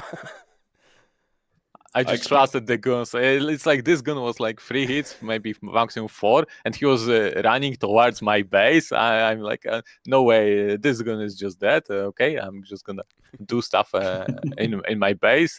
Then I check my guns. Wait a second, they don't have any kills on them. Where did it go? Well, yeah. I correctly called that you both were going to go fast robo that game, but Raz just went straight into Reavers, didn't even make an observatory. Do you feel like your build order range is so narrow that people are able to meta game you a little bit, knowing like you're not going to throw out a DT play very often? Robotics is a universal enough build that even if there are some you can cut some corners, sure, but it won't be a big deal. Like how to say it? Like if there is more than 100 MMR difference, it won't make a difference. So you feel confident that even though you're just playing a pretty linear style, it's good enough and strong enough that as long as the skill is there, you haven't got any problems to worry about. There are small things here and there, but overall, yeah. Yeah, I think that's reasonable. Were you confused when you kind of pushed up and he didn't have much? You go to his main base and there's just one gate, or did you kind of already expect something on the map from when you decided to dive in that last game? When I moved up the ramp, it's normal for him to not have 4 units at that time. Because I get that 1 gun power spike from very fast second gateway. Okay. So it's to be expected. If you want to defend against 4 gun push, you need to be like deep in natural. Only then you will have 4 guns on your own. What confused me a little bit is that I saw a Zealot instead of a Dragoon that popped out from his gateway. And I thought that this could be the chances are this is a DT. However, I did expect that there are some gateways. I just kind of later on forgot about it because I was sending the initial scouting worker towards the 9 o'clock, but it got killed by a very offensive position Dragoon. Did you almost looked like your Dragoon was going to scout at one point. Yeah. Was that goon trying to go up there on purpose, or was it just Dragoons being Dragoons and almost accidentally finding the proxy? I wanted to circle around him to trap his goon because if he went too deep, I would get more free damage. But well, the map, the pathing, I didn't play correctly enough, I guess. Dominator's a bit weird for pathing, I find. I mean, perfect or not, it seems to have worked. I think we can agree on that much. Yeah. Yeah. Of course, sky is the limit in StarCraft, so you can always strive for more perfection. What players besides DeWalt do you feel can go toe to toe with you in like a Protoss versus Protoss series? Protoss versus Protoss. Wow. I was gonna say like msuic. Well, there is Gypsy, and wait a second, Protoss is only. Let me see on the image the list of players. Who do we have? DeWalt's the only Protoss seeded into the round of 16. So you got Doodle in Group B. Yeah, like there are some potentially dangerous Protosses, but it's not like I fear them too much. Dragon ranged, just it is what it is. Dexter. Yeah, it's just like statistically, it should be fine. All right. How do you feel about your matchups? Do you feel like Protoss versus Protoss is like one of your fortes? Because I've always seen you as like a bit of a PvP specialist. Yeah, because I like to micro, so it is indeed my forte. However, first, what you look at is the MMR difference. If the difference is just too big, then the matchup doesn't matter. So first of all, the players need to be like I'm not trying to be like just trying to be like, well, I don't know, realistic. So you're saying that you can beat me no matter what the race because I'm just really bad at the game, which is true. Don't get me wrong, it's true. But so yeah, that matchup talk starts once you consider close enough players. So yeah, if we're talking about such players, then yeah, sure, PvP is my strong side.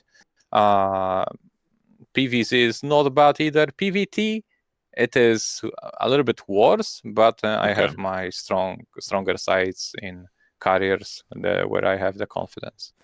Yeah, according and to chat, into carriers quite strong, right? Guaranteed win, according to chat. So seems good to me. How do you feel about that in general, like carriers versus Terran in general?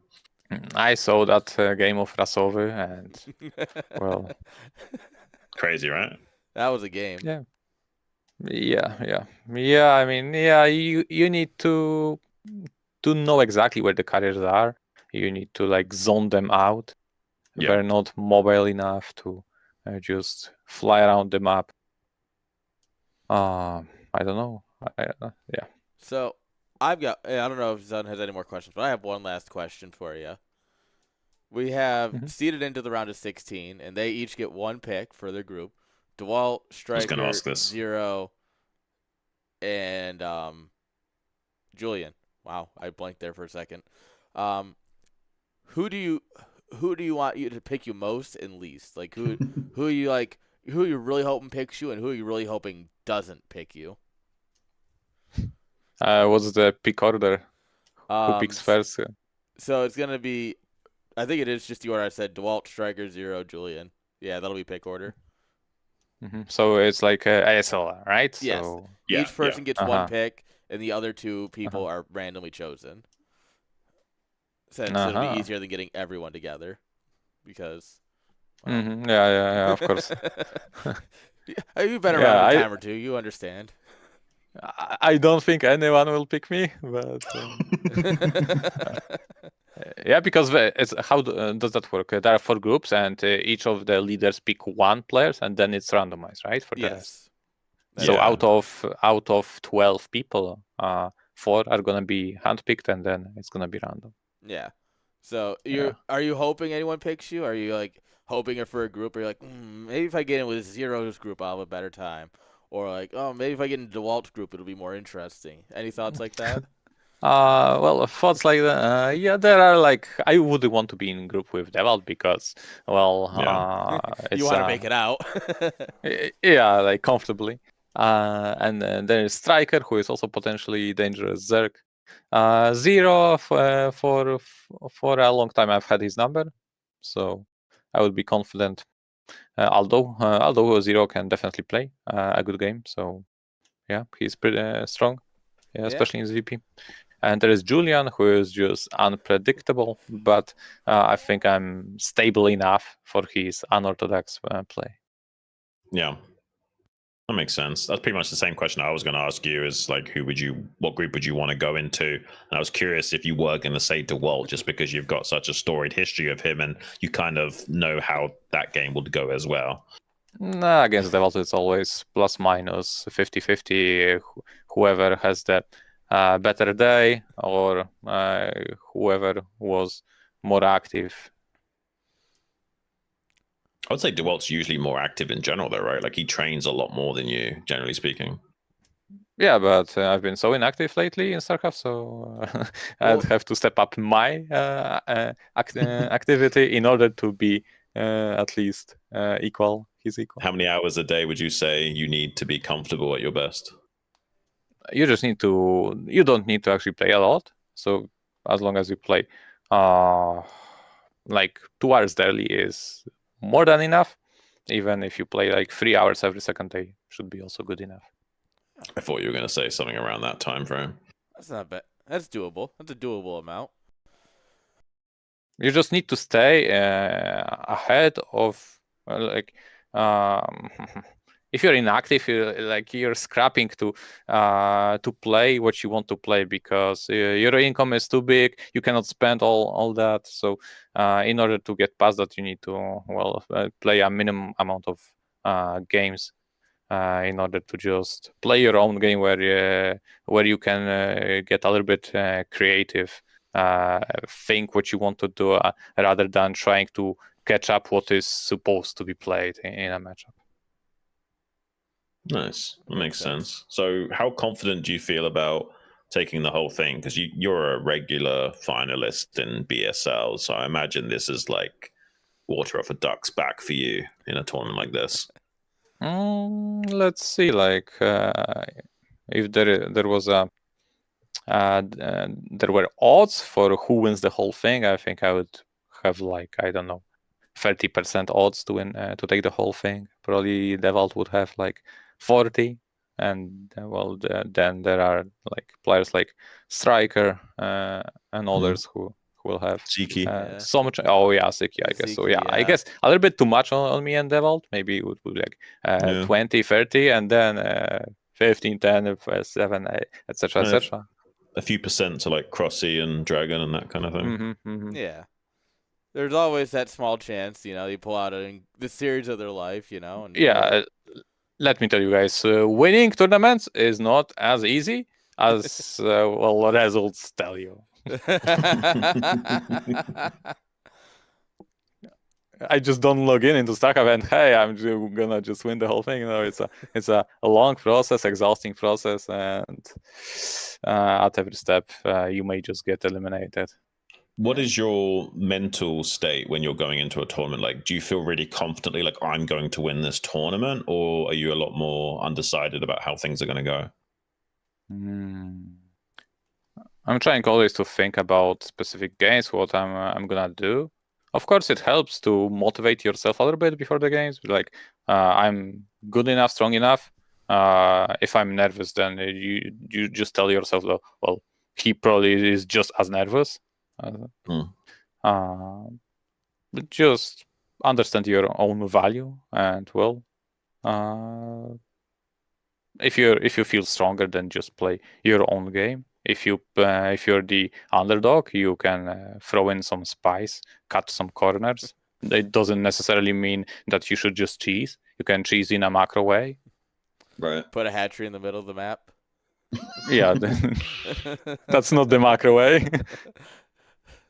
Well, last question from me. Talk me through a little bit about your process for how you prepare specifically for each matchup and how much effort you actually put into that.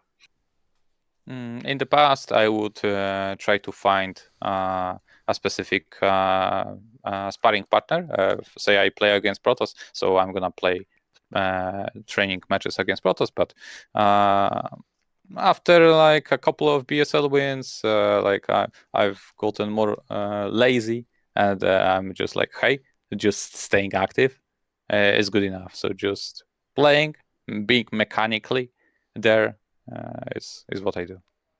And before the given match, I'm just gonna go and warm up 1A, 2A, 3A. Nothing spectacular. Yeah, the Protoss way. Yeah, I've always told Warfix to warm up at least using that 1A, 2A, 3A map if he's not going to practice. It's better than nothing, right? Yeah, there are players that I know Wolfix I've known him for a long time. So yeah, if he has official matches to play, then he doesn't practice. It just is he has a called out mental barrier. It's mental block is exactly what I think it is. It's strange, but it is what it is. Well, he has until November 9th to put off practicing. He's got plenty of time to not practice. Yeah, there are many people, and each of us is somewhat different, especially in StarCraft World, because who plays this game after all these years? Only we weirdos are left. Crazy folk. Yeah, we're definitely a special bunch. Do you have any last questions, I got nothing. Thank you, Bonus. Good job today. You played very well. Thank you, and we see each other in round top 16. Sounds yeah, good. good luck. Look forward to it. Look forward to seeing more of your games. See you. All right, guys. That was Bonus, the man who makes it out first. Yeah, that was incredible. Good interview. Zan, you are absolutely built for interviewing people. Oh, you think so? Yeah, like, that was very good. Like me and Oz, you're like, yeah, we got like 5 questions, and you're like, hang on, I got this, I got notes, pull out the notebook, you're flipping through pages, you're like, oh yes. At 8 minutes and 12 seconds, your zealot moved to the left. I got a question about that. I'm curious about how people tick and how they process the game and stuff, No, I know some casters who are like that. It's a really good skill to have, being able to do that kind of interviewing type stuff. But yeah. Yeah, I haven't done many interviews actually, so it's definitely a skill I look forward to developing further. All right. Well, we're going to take a quick break here, get everything set up, and when we get back, it's the losers match, guys. It's going to be Turtle versus Razui. Nice. TVZ. Let's see how spicy it gets. Don't go anywhere.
Okay, we are back. There we go.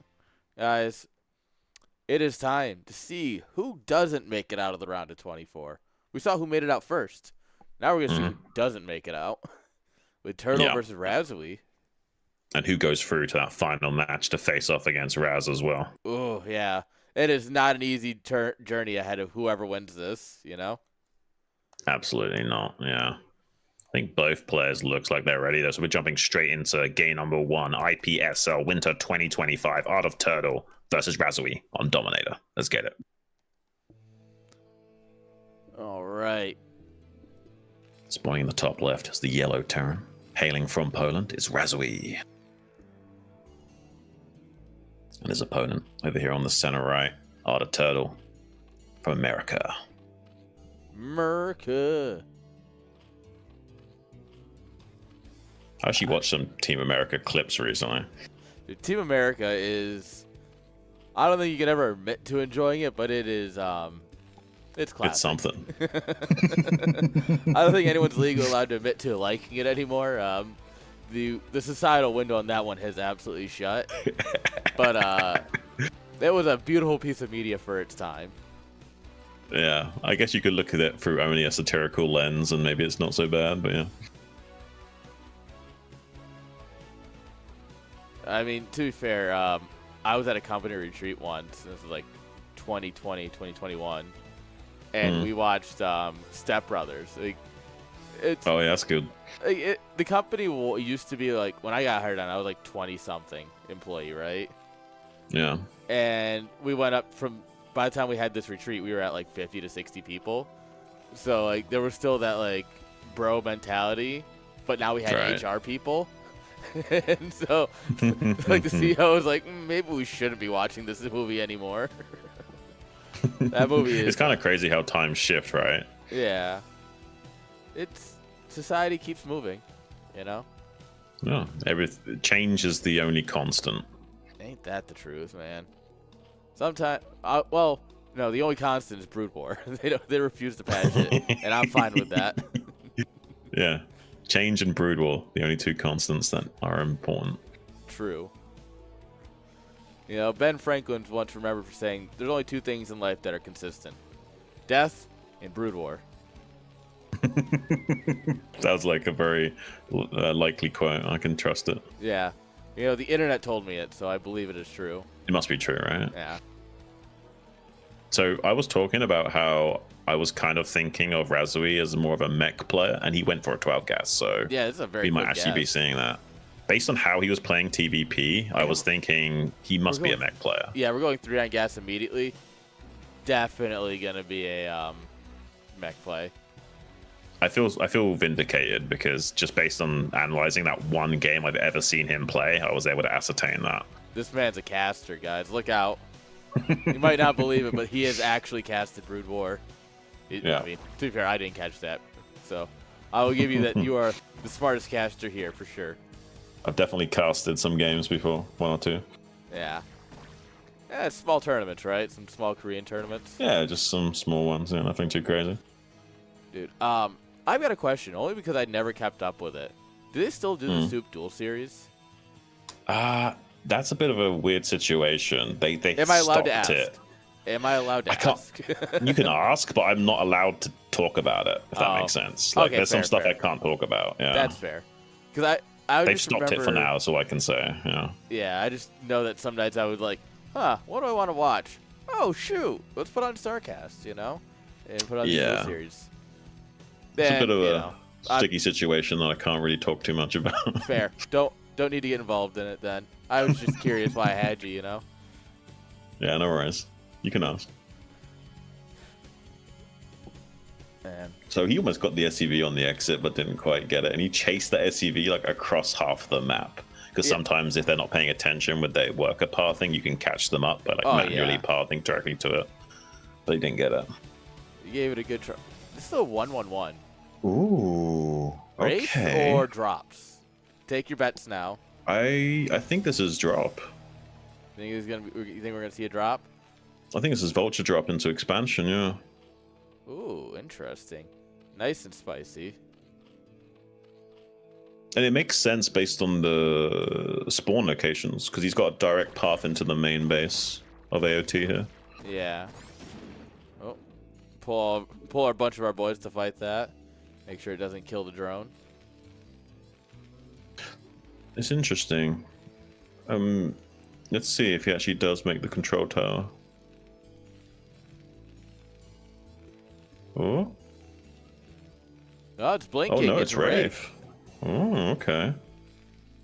I thought it was just an unoptimized build, but I was wrong. It's going to be just a normal 1-1-1 build, it seems. Huh. That Vulture, I think it only killed Lings. I don't see any drone splats on the ground. Yeah, I don't think it killed a drone.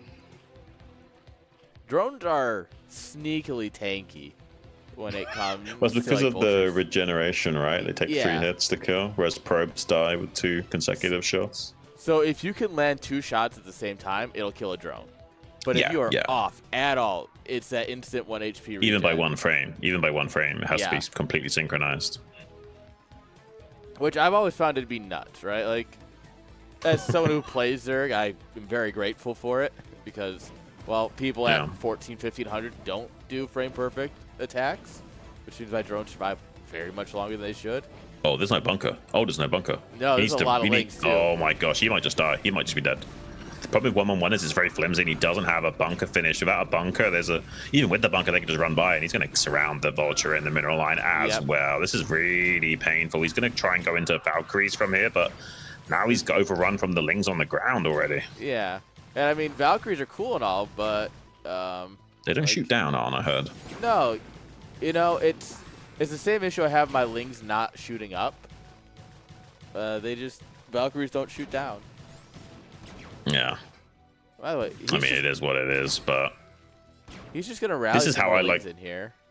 If I know the other guy likes to go for 1-1-1, the way you counter that is with a Ling Flood on 2 bases like this, and try and take advantage of the flimsy unit count. I wonder if Turtle knows Razuli at all, like or his playstyle, or if this is just crazy enough to work kind of strats, you know? I mean, it's common knowledge that you can exploit 1-1-1 with this kind of play, but I don't know how prepared he was for it. Maybe he just like read into the early Vulture timing and saw that he could go for it, you know? Yeah. I'm surprised we didn't build Scourge. Oh, we did build Scourge. Haha. Those are good. Pretty useful units. You just got to run past, get into the main here. Ooh. Vulture control is really good. Yeah, he's not dead. He's done a good job mopping up the majority of the Lings with the Vulture. It's not terrible. He's going to still lose this one. No, that's super annoying. Wait, he doesn't. Oh, he gets one connection onto that Valkyrie. If the Valkyrie dies, it's pretty much over. The first 2 Valkyries are the most important, obviously. And not so if he keeps those alive. With no spoilers, this ASL has shown us how important it is to try and keep those Valkyries alive. Oh yeah, I think I talk about it in every cast, just how precious that first and second Valkyrie are in this situation. Whoops. Even when the Lings weren't a factor. Yeah, they're units that scale with, like, it's like if you want like 3 mutas and you lost 2 of them, and you built 3 more mutas. It's like, well, yeah, but you've lost like all the power that this unit has by not having enough of them and keep losing them. Right. Which is a way Zergs lose a lot, is you end up just losing too many mutas. He's just going to dive right on top of this. He can repair the Valkyries. If he clicks on them, he can repair them. He's not doing it. I don't think it matters, we're putting down the Wraith. We ended up killing the Wraith, which is cool, but he kills one of the Valkyries. Oh, man. If only he'd repaired that second Valkyrie, he'd be very favorited to shutting down this play from Turtle, but Turtle looked at the command card, realized there's this like really good anti-air unit that he just has to micro a little bit, and so he built a bunch of those. I mean, at the end of the day, Valkyries are just so expensive, right? Despite building quickly, so losing this many SEVs and losing a Valkyrie, it's really tough to make this a stable position. So it gives a lot more wind into the Zerg sails. Yeah. We're going to chase these Vultures down. I wonder... He actually ended up swinging it back up, and he always brings the mutas right to his other Vulture. You can kind of anticipate where the Vultures will be, and That's one of the good things about high-level StarCraft is you anticipate what your opponent should do, and you do what you should do in response to what he should do, like thinking 1 or 2 steps ahead. Yeah. And that's always like a fun thing about high-level StarCraft. All right. We're starting to hit that good mass of Valkyries. We've got 3, 4th one on the way. This is the kind of point where it's your Scourge hits matter so much more. Oh, he nicely split them as well, so we didn't waste them as well. Yeah. Now we can pounce on this other one. Beautifully done from Otter Turtle. That only happens in my dreams. I don't think I've ever done that in an actual game. Yeah, it's so hard to do that, especially when you're like the adrenaline's flowing through your veins because you're about to win the game in a tournament and stuff. Like, it's hard to actually make that work. But GG is called, and Otter Turtle with a quick 1-0 victory. All right. That was beautiful, and I mean, it is one of those things where Scourge are just the dumbest unit in the game. Oh yeah, even more dumb than Dragoons. Yeah, and it's honestly impressive. Like, you cannot just allow them to be on any kind of attack move or whatever. You have to manually fly them into position and then detonate them manually as well to get them to do what you want them to do. Something I was taught a while back, and it works better against Corsairs than anything else, is, sorry, I just was reading a response.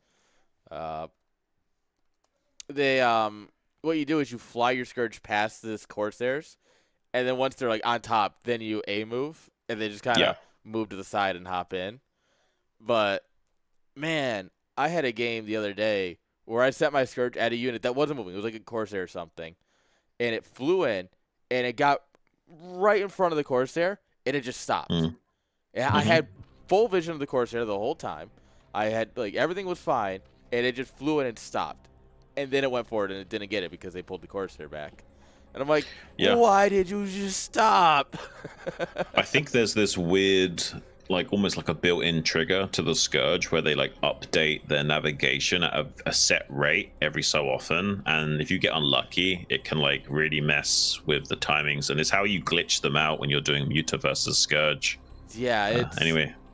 I hate Scourge. That's the TLDR of this one for me. I hate Scourge. All right, looks like we're on Polestar here. Yeah, ooh, 5-pull on Polestar. We got Otter Turtle in the top left. His opponent Razui in the top right. This is going to be spicy. I mean, you can transition out of a 5-pull, but man, like that you got to have some kahunas to go for a build like this. He did say earlier in chat he had them big balls. And it's crazy. He just nodded. He just nodded as I said he's got to have big kahunas. That's like he's got like telepathy and he can tell. Yes, and that's also why we have the 90-second delay. So no one can actually say like, oh, maybe he is listening. It's like, no, like, we got that delay. Don't you worry, chatters. But what was funny is I did look over at the since there's a 90-second delay, I have obviously OBS in one window and the stream on the other, and I saw the ending of the last game, and AO2 had the massive fist pump when he won the game. He was like, yeah. I'm like, there we go. That's our boy. Yeah, he seems pretty chill. On him with a friggin' 5-pull. Yeah, I like Otter Turtle. He seems like a pretty chill guy. And, I like it when players are a bit more animated. I might actually be seeing him again soon. There's that Philly LAN, the StarCraft for All. Oh yeah. And we were talking about getting a B&B together because we split a B&B in Chicago for CS LAN. Yeah. I think Turtle's missing out here. I think with this drone, with the first scout, you mine out these minerals.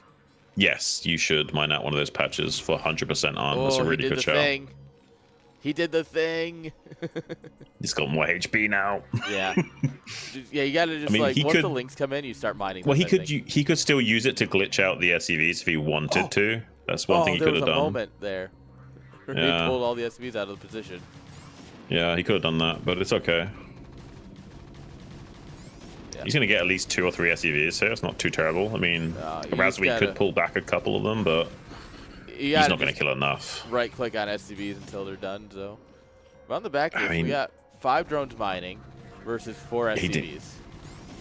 Yeah, but he's got, like, more SCVs on the ramp, so. Yeah. What I mean is if he continues link production and forces those SCVs to stay here. You gotta make drones. You can't transition unless you make drones, right? Like, well, it's an all-in for a reason, man. You got to go all in. well, no, I mean with a 5-pool, to be fair, you can make like 8 or 10 and then go straight into drones and transition out of it. But he didn't do enough SCV damage at the end of the day, I don't think. So he still can have a playable game, but Terran's advantaged by a bit of a margin. Yeah. So I mean, he's dropping essentially a 9 hatch here. I love when my 9 hatch goes down at 330. Yeah, you can always tell the game's spicy when that happens. Yeah. The bigger question for this is, does Razui know how to follow up from here, right? I mean, because that's a good question. He might not have had a lot of practice in these situations and know exactly how to get optimal play from here, right? The biggest advantage of a weird game, in my opinion, is if your opponent doesn't know what they're doing. He's not going to be able to get down. He's got to get some sunkins here in the main or something. The question, it seems like the answer is, I don't want to play a technical game from here. I want to try and close it out. But that might allow Artel to flip the script. If he gets a good surround with these things, he's going to wrap around. Oh, I love this. This is so sick. This is so sick from Art of Turtle. He's going to potentially get on top of these Marines from behind, cut off the path of retreat as well. Getting good connections on these Marines will be critical. He's going to potentially turn this game around. Turtle is a gamer. What a gamer, guys. What a gamer. This is the thing. Razui wasn't confident just to sit back and turn this into a solidified position. He didn't know the optimal routes and wanted to just ram it down and get it over with now. But that's opened the door for Art of Turtle to flip the script on him. Yeah. Oh no, my Ling all-in failed. So you're going to attack me when all I have is Lings. I guess I'll just kill your Marines. Whoops. Yeah. Man, I love games like this, and this is admittedly why I kind of play out of standard games, or out of meta, whatever you want to call them, because you just end up in weird game states like this, and I find it fun. Yeah, I like finding ways of forcing interesting positions. That's one of the reasons why I played 11 pool a lot in ZVT, just to kind of control the dynamic a bit. Build. Yeah.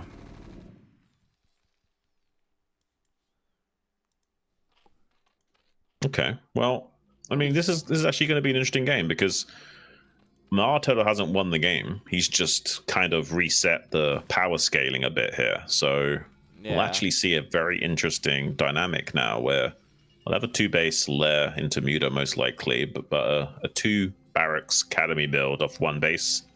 And Razui could just go for a sunken bust and try and end the game, but with half the Marines that you would normally have at the right time. Yeah, it's not so optimal. If he scouts this and makes a 2nd or 3rd sunken, just shuts it down completely. Yeah, I think you just set a Ling, like 1 Ling here and then like 1 Ling in the middle to make sure he actually commits, and you immediately drop 2 more sunkens.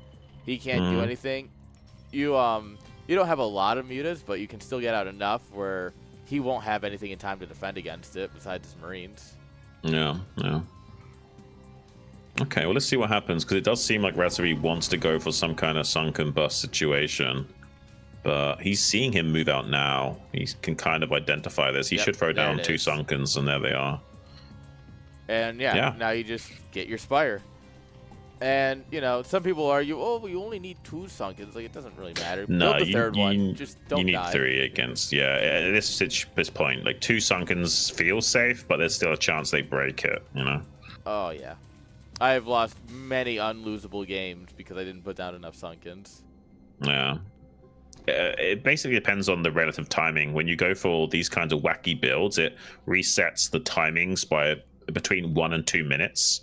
So right now is like a 6-minute-ish timing for Terran.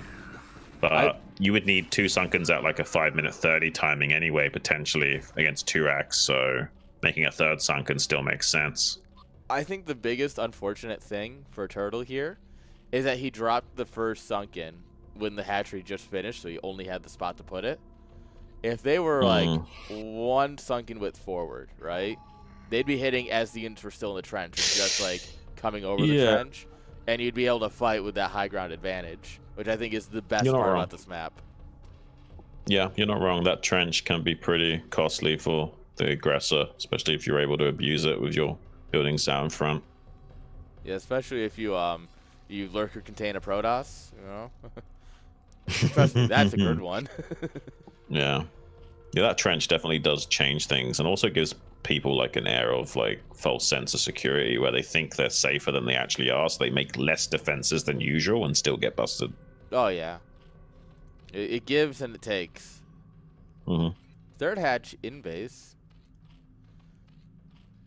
I really like this map for taking another natural because of the trench. But in this situation, when the Terran's expanded so late, it makes sense to just make a macro hatchery, I think. That's fair.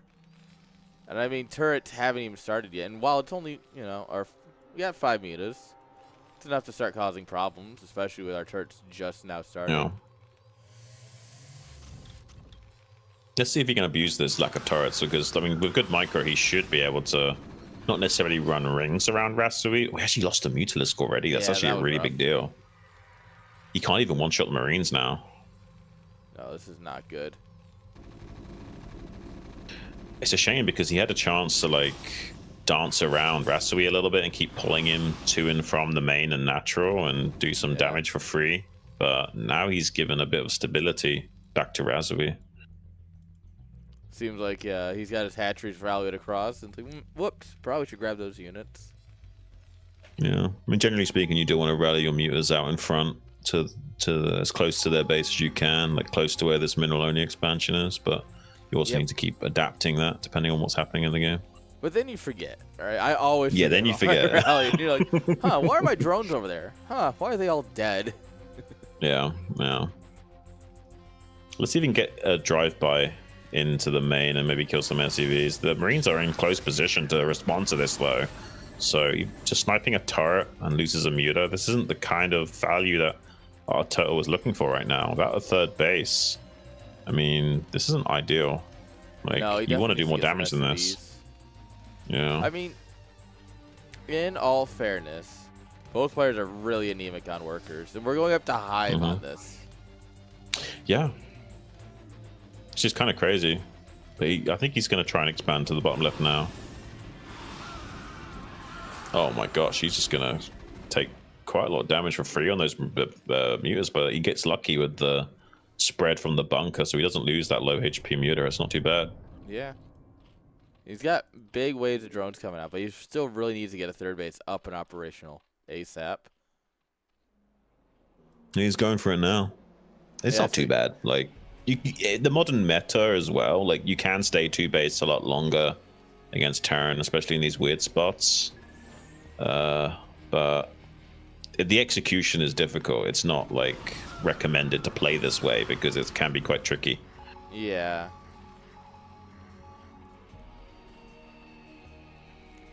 And he's bleeding off a lot of mutas as he does this. Yeah,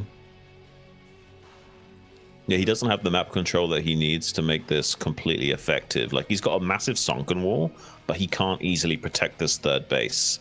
So if Rasui can find some confidence, get some more barracks online, and come out onto the map, he could kill this third base before our turtle's even set up properly. He's going for Valks. At least a couple. Well, Valkyries give you a much quicker push timing. A little bit concerned for Rasui that he doesn't have enough barracks production. Usually you don't come out onto the map unless you've got 3 or 4 barracks worth of Marines coming out, and he's been on 2 for a very long time. And this is why I never take the main. Terran will always scan the main. Every time. So that's why I always take the natural. Because then they're like, huh, where's he at? I've always been a natural kind of guy. Like, not just because of the scanning thing, but also because, like, you can sunken it up then, and you can play crazy, so you can do all kinds of stuff. I am a certified crazy Zerg enjoyer. Yeah, me too. All right. Okay, he's got a third barracks now, but I feel like this is a little bit late, but it doesn't matter. He finally identifies this hatchery down here. Yeah. That's unfortunate. He's gonna lose the hatchery. He's not gonna get to cancel it. Yeah, it's a bit sad. This is gonna be a 2 base versus 2 base situation. Yeah, which I think at this point it's gonna start favoring the Terran. Is we're trying to get Hydras for lurkers. We're gonna be getting Defilers. You know, getting our upgrades. This is not gonna be good. This all comes down to the lack of execution with the mutas, right? Like, he doesn't have the map control to stop him just walking across the map to kill the space for free. Yeah.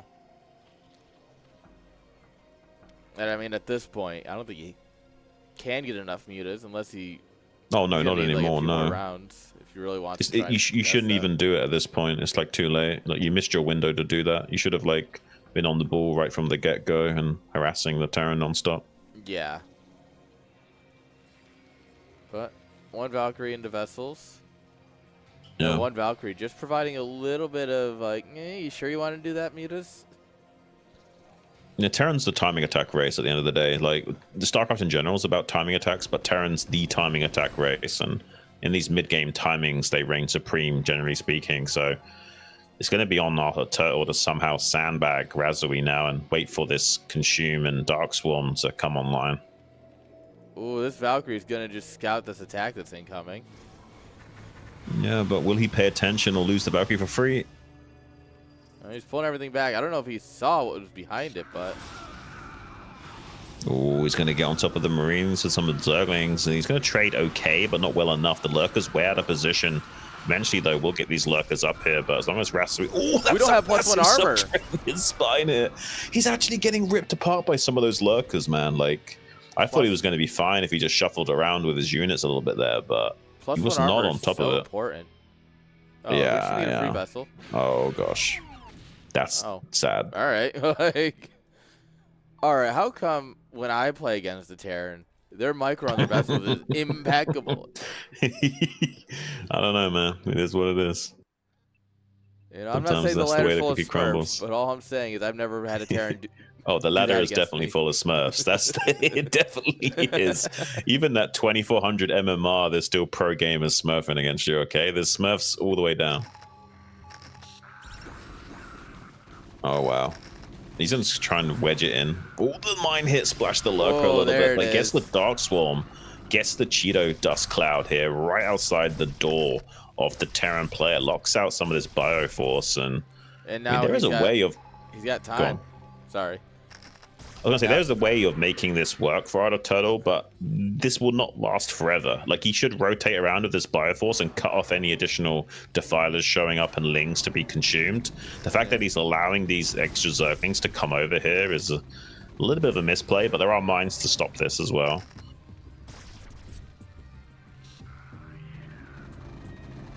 Oh my gosh, he's actually going to get hit with more Lurkers. But the mines! Ooh. Oh, the only one that saves is the one that burrows outside of the swarm. Oh, man. Oh, it doesn't matter. Lurkers are good. Yeah.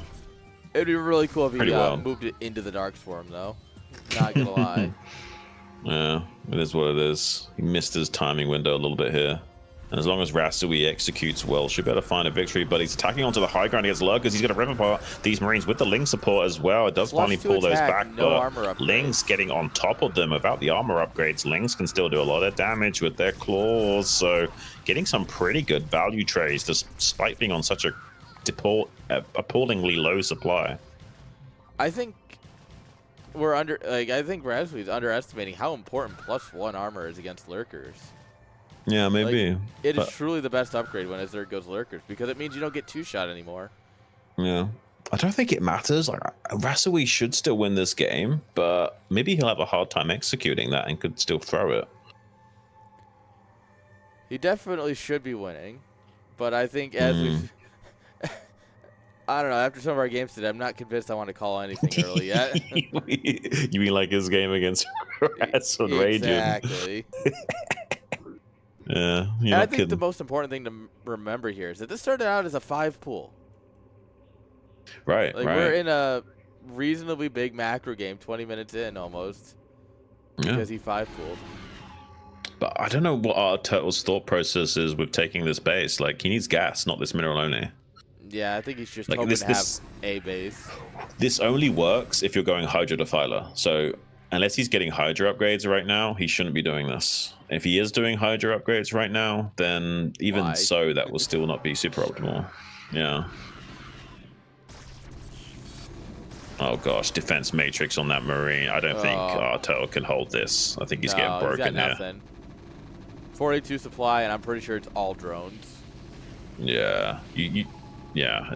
Unfortunately, he's gonna have to tap out, but it does mean we get to see a game 3 between these two gamers. A bit of a shake of the head from our other turtle, not happy about how that went down. Man, we get a game 3, and honestly, I think I'm fine with that. I'm pretty sure Turtle isn't, but I'm fine with it. Yeah. But I think I have the exact same fan as you, that black one behind you. Oh, they have yeah? the exact same fan. Yeah. It's cheap and it works, man. Cheap and cheerful, man. The problem is my room is a bit of a heater because I have my PC, my 3D printer, and just 2 heat vents.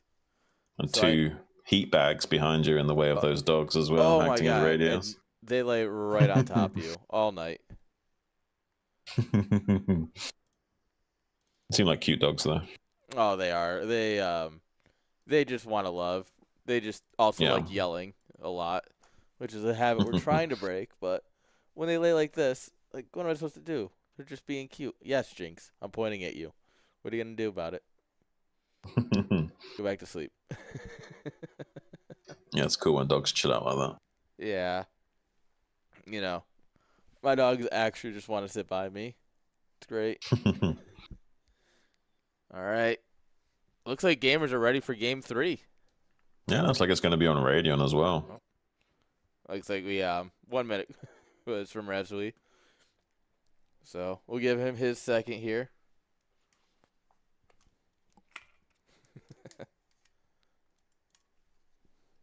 Oh, smoke break. You know how it is with the Polish. They got to roll their cigarettes real quick and then smoke them real quick. Yeah. Oh, looks like Rasui's complaining about the lag. I mean, we did drop down to turn rate 16. I told you 20 was too much for these guys. Well, I don't disagree, but he didn't complain in game. He just asked afterwards, "Hey, can we do 16 instead?" Sure. But you got to treat them like kids and like be the responsible parent that knows what's going to happen, No, rather than just allow them to be silly. Anarchy.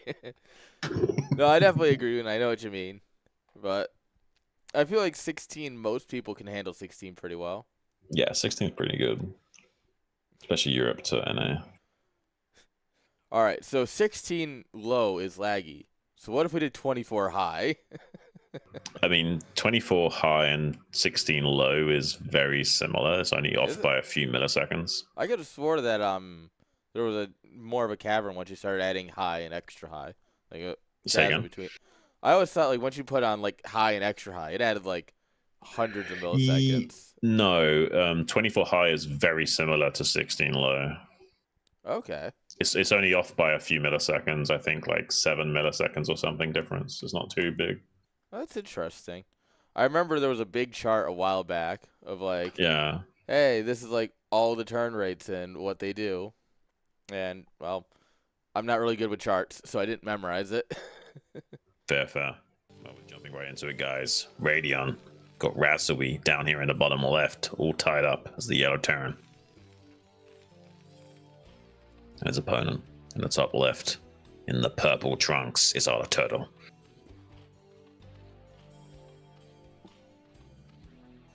All right. I don't think we're going to get a 5 pool this game. No. Definitely not. I am curious to see what he's going to do, though. I mean, I expect some sort of macro game. But the last macro game got cut short when Razui tried to 1-1-1 and just kind of lost.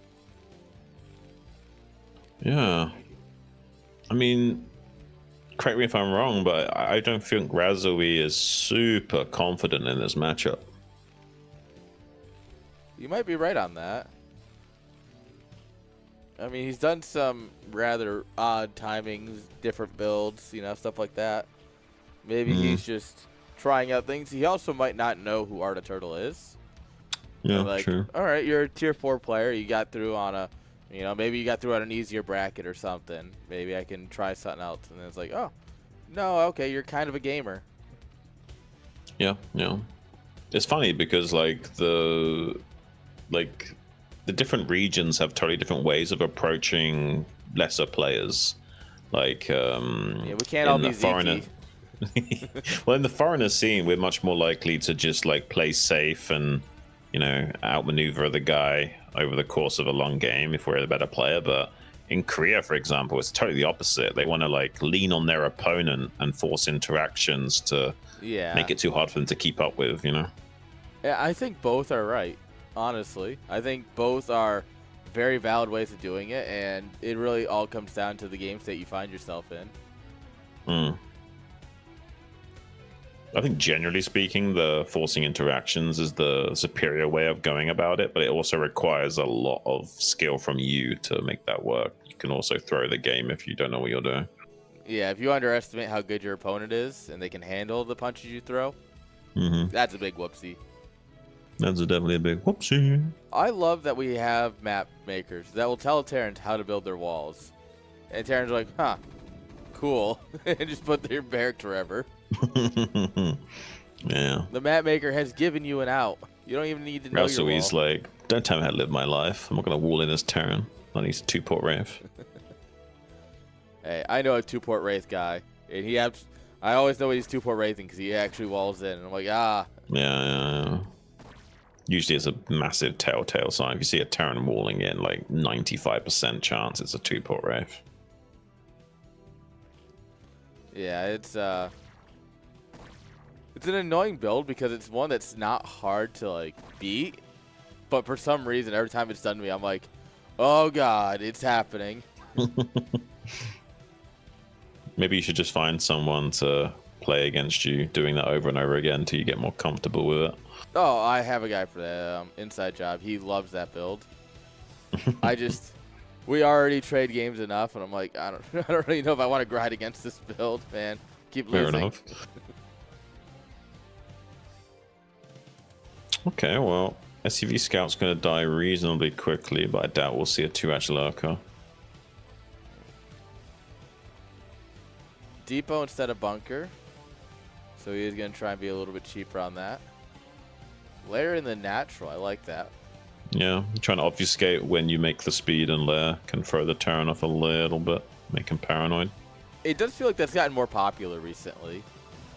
Like, I feel like everyone's kind of like, no, you know, it doesn't really matter too much. Now everyone's like, maybe we can hide it. I mean, I don't mind it. It also gives more HP to the natural hatchery, making it harder to kill in certain situations where you don't want to make a wall of sunkens and you evacuate the drones into the main and buys a few extra seconds for the muters to micro down the marines before the hatchery dies. Yeah, and I mean, something to be said for that. If you're at the point where you're losing your natural, I think you're. I don't think you're worried about surviving the rest of the game, because I think that is the rest of the game. Yeah, so having some more HP on that hatchery can be a benefit. All right, Spire in the natural, so it's gonna be looks to be pretty standard. He's went up to 11 Marines here. Yeah, he's gone 2x, but he's not made any medics yet. He's kind of doing like a macro 2x build. Light plays like this, except he would have already had the eBay. You're telling me that Light isn't the one playing Terran right now? What?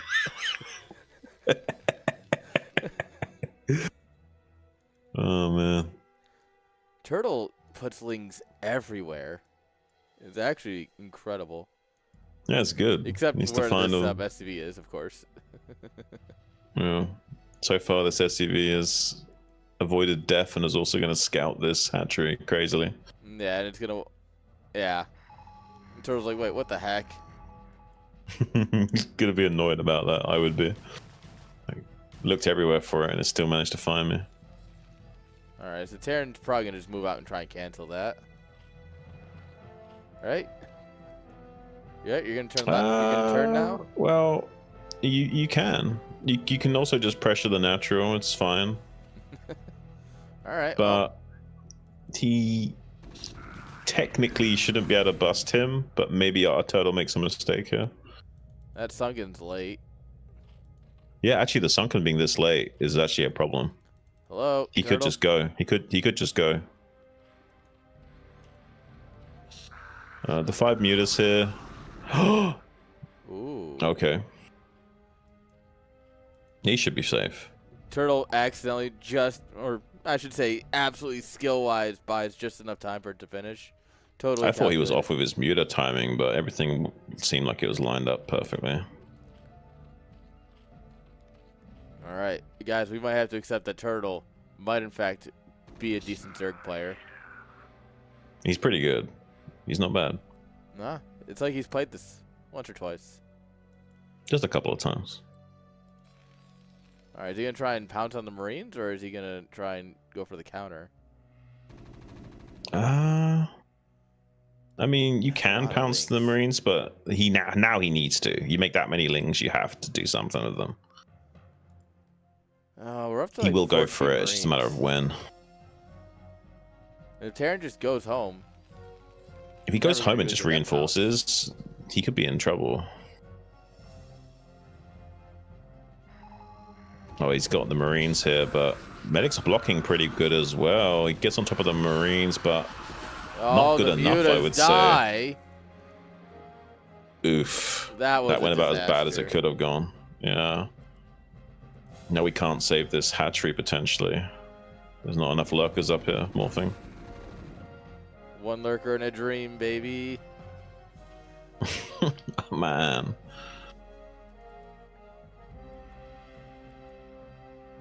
He's really doing his best to try and buy time. Oh, he knows. As soon as you scan that and you see just one lurker, it's like, yeah, I win these. Oh, we don't even bother burrowing yet. Yeah, this is rough. He's going to be forced back onto 2 bases like that other game on Polestar. Yeah. Oh, sorry, Knockout. Unfortunately, our boy Turtle might not make it out of the group. It's looking like that, yeah. I mean, we shouldn't call it too early as casters, but this is looking rough. Oh. This is looking very rough. No, Turtle, please! Oh, no. Oh, no. Alright, we get one of them in the dirt. Alright, I'm gonna try for a bust, but there's 2 bunkers. Oh, he's even got bunkers. Respect to Rasui. He's really not taking any chances. No, but he doesn't have any turrets here. Which, I mean, aren't important, but, like, they, you know, as you Well, it depends on how much he's been scanning. If he's been churning out the scans, then, okay, that was his last scan, but he's just barely got enough.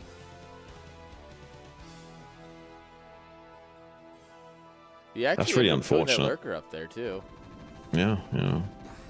That's why it was such low energy on the scans. Oh, man. This is going from worse to worse for our boy. Yeah, unfortunately. I know you wanted the American victory here, but it looks like it's going to be Poland versus USA in the final match. Yeah. Could have had the all-American matchup, but... You wanted a guarantee shoe-in for an American player. It's the only Civil War reenactment. An American in anymore. You wanted that Civil War reenactment, right? We're going for this? That's crazy. No way. That's a mistake. Well, I guess he wants to help. It's important to remember that your opponent can always throw. Yeah, that's the funny thing about it, right? Like, I kind of get spoiled a little bit by watching pro gamers play that this would never happen, but sometimes you forget that everyone's human at the end of the day, and unless you're playing 14 hours a day like a madman, mistakes are usually made. Yeah, and it's the mistake sometimes. You should never plan for your opponent to make mistakes, but you should always be ready to capitalize on it when they do. Yes, 100%. And he's going to try that now. This is actually a little bit of an overextension. He can kill these lurkers on the right, but he's actually getting bullied back by them, and now it's actually going to pay off in a big way with the wedge formation driven between them as well. Massive play from Ardor Turtle. If only he had shoved against those... Yeah, he should have shoved against those 2 lurkers on the northern flank rather than letting them box him in like that. Yeah. This could be an overextension from Ardor Turtle, though. He shouldn't be pressing right now. Yeah, those lurkers were really hurt, but he does kill the entire bio ball on the field. Yeah, but he needs those lurkers alive to stop the Terran from just pushing and killing this newly established third. He needs a third base. Yeah. He can't afford to keep replenishing these lurkers. He needs to make like drones, not tons of lurkers. Yeah, he Look at his doesn't drone have a lot of counts. those. Like, yeah.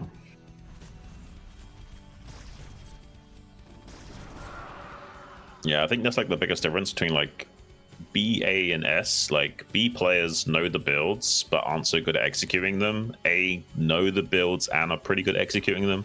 S know how to trade and don't bleed units and rarely waste units so that they can, you know, get more effectiveness out of the different stages of the game. Oh yeah. And that is just, yeah, you're right. It is just the difference between the A and the S player, you know? No. You can be good, but in order to be, you know, better, like not great, but better, you got to be able to do some of these things. Whoa.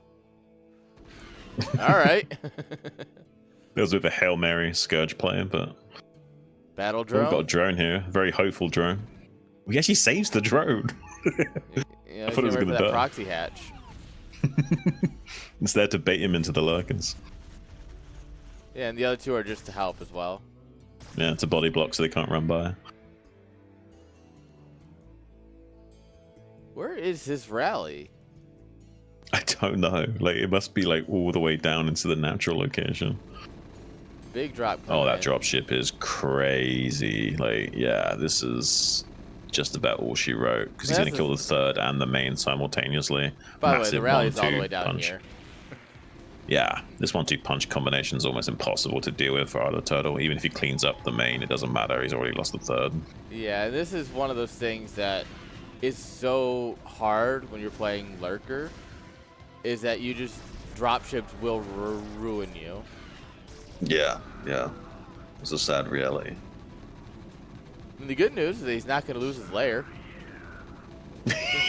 Yeah, right. It's something. But he has got this base at 12 o'clock as well. Like, he could make a guess over there. I'm not sure Rasweave knows about that just yet. Yeah, but I think we're in the waning hours of this game. Definitely. Got a lurker egg block on the ramp, but this lurker is not quite in time to deal with this. Maybe get some good connections, but as long as he splits his marines just a little bit, he should be able to break through easily. Yeah. You run through, you stim down all the drones. And yeah. Oof. Make sure you overstim, because remember, stims are stackable, right? Yeah, wow. Yeah, you know, stim over and over again, they do more damage, right? Yeah. It absolutely stacks. You know, they get like little counters in the bottom. It's like 1, 2, 3 amount of stims. Yeah, the more life you spend, the more damage they do. I think it works. I played Magic the Gathering. I understand how this mechanic works. GG. Unfortunately, yeah, looks like it's gonna be Rasweave facing off against Raz in that final match. All Get right, a bit of a repeat between those two. Yeah. Yeah. Unfortunately, unfortunate for Turtle, but fortunate for Rasweave. He has a chance of making it through still.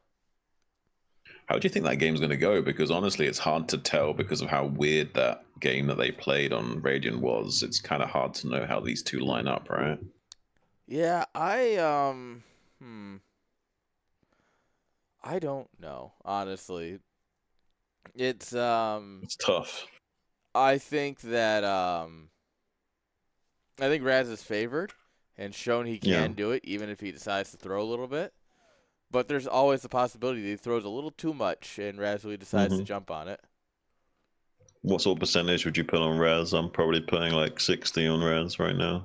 I'd say probably closer to 70. Oh, really? Okay. Yeah. But you're definitely 60 to 70 feels right. Yeah, yeah.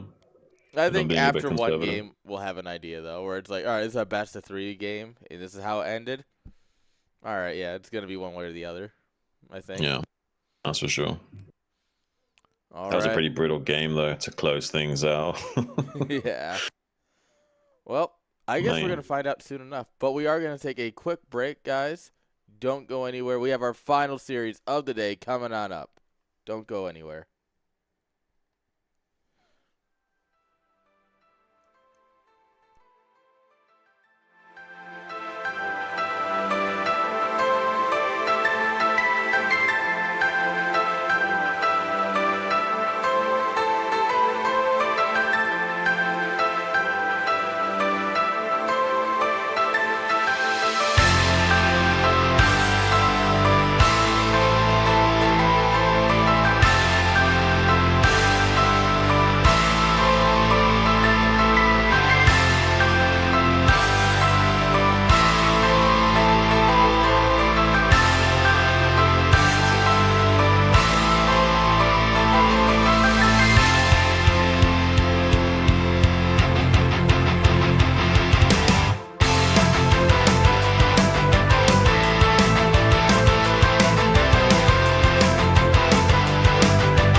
so back.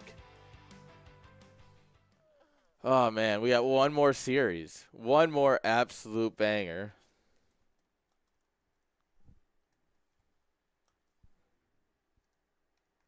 We got the decider match between Razzle Dazzle and this new Polish guy that I don't know a lot about. I mean, there's a solid 50-50 shot that he you have to learn a bit more about him because we're going to be seeing him some more. Yeah. I'm happy about that. Yeah, it's like the first time I've really seen him play much. Yeah, and I mean, seems like he has some fun ideas. Not quite, the most standard Terran. Keeping it interesting and doing some other side stuff. Some little miscellaneous builds. And I do love when players do that. Yeah, I like it when players have like a totally different way of approaching the game than the normal meta. Yeah. All right. Man, it's been an action-packed day of StarCraft.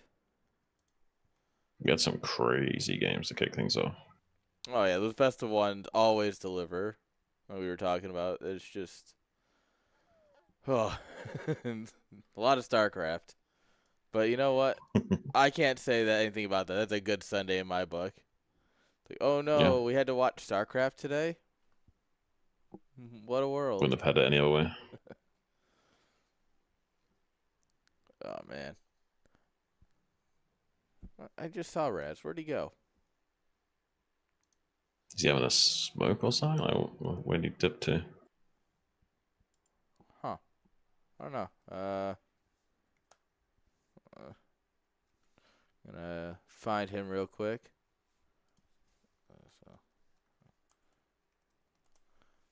It's weird. I don't know why it said I couldn't message him. He's literally right there.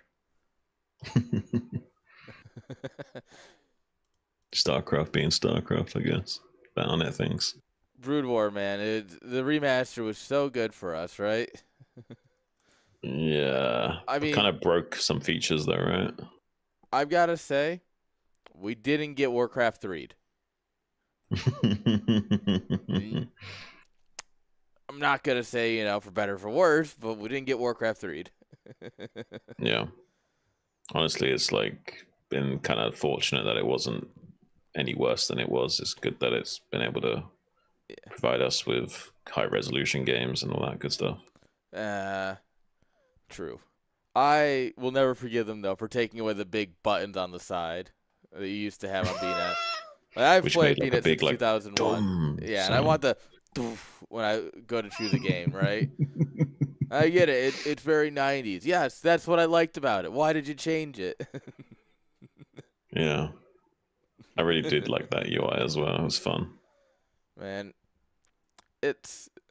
I guess I get it. You make it look nicer for the nice modern graphics, but it's like, give me the option to choose. I would absolutely pay a couple bucks to buy that skin for BNet. It's the biggest waste of money, but I'm down.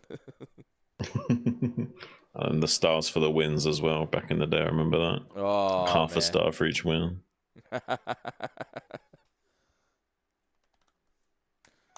Man.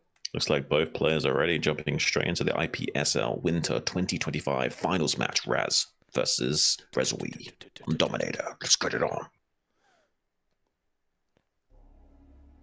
Ba-bam. I don't really have any Spawning sound in effects. the top left as the yellow Protoss. It's Razzle Dazzle. 1, 2, 3. Raz fighting. And in the bottom left, that's the lime green or light green Terran. It's Razoe. 1, 2, 3. Razoe fighting. So what's your predictions? Who are you going to bet money on? I know you probably think Raz is going to win, but do you think there's a chance it's an upset?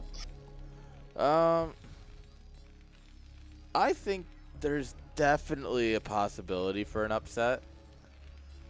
I don't know. I have no real read on it after that best of one. I genuinely don't have any read on it at all. So I think in my heart of hearts I've got to say Raz, but I'm not as convinced as I feel like I should be with that, Now, what I'm curious about is, does Razorby know how to exploit the center of the map in Dominator? Because we used to think that this was a very Protoss favored map with the high to low ground pizza slice transitions, but yeah, actually, if you set up in the center and push from there, there's a lot of these like tight corridors and choke points you can set up, and it's really hard for the Protoss to attack into you. Wonder if Razorby knows how to do that.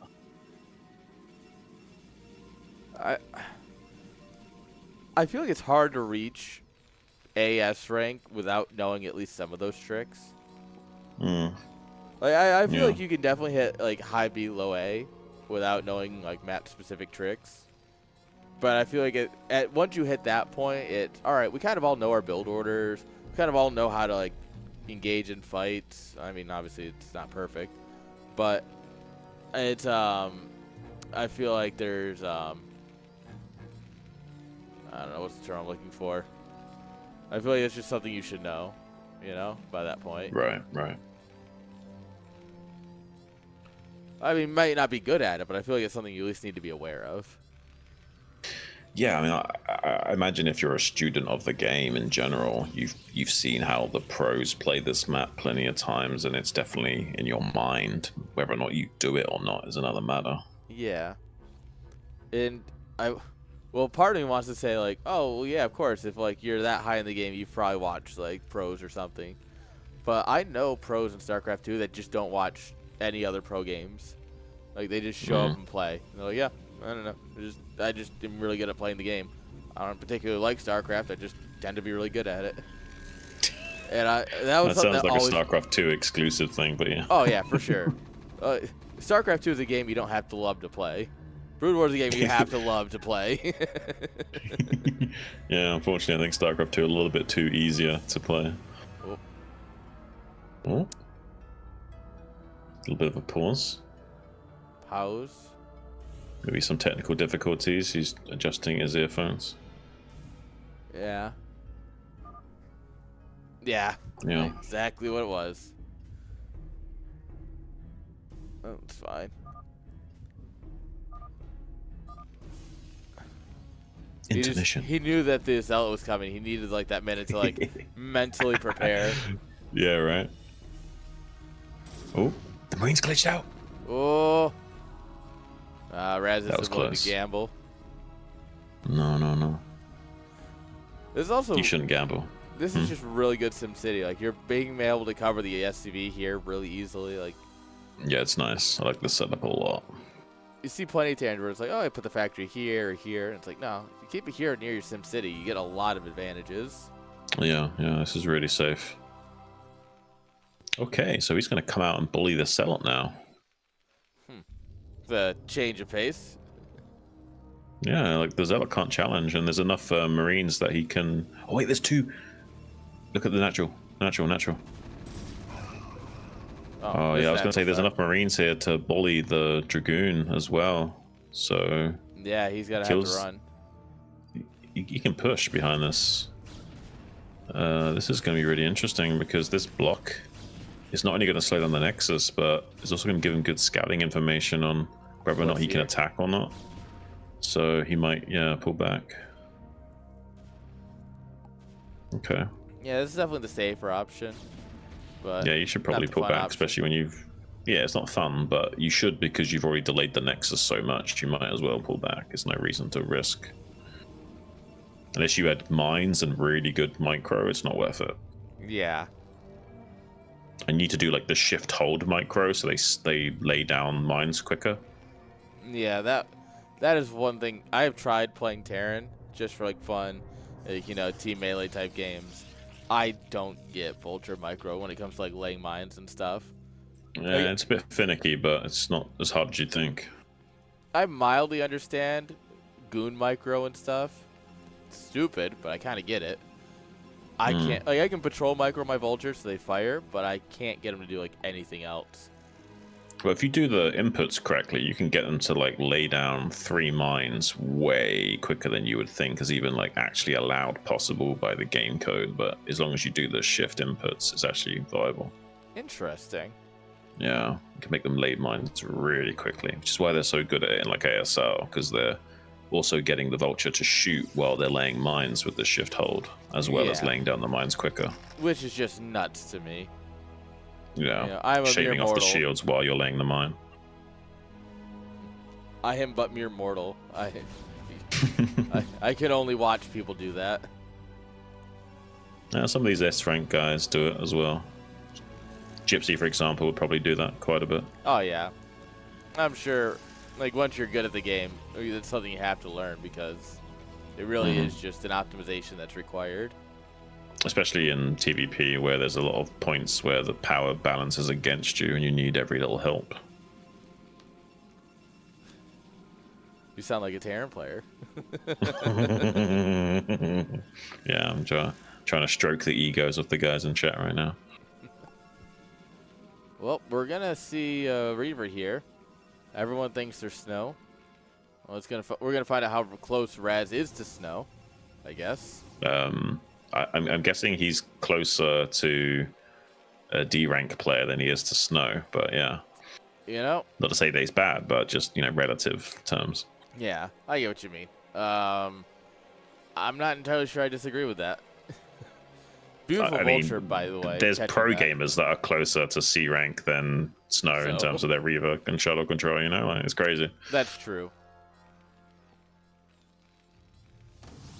Well, 3 tanks here, though. I mean, he's going to rotate into them.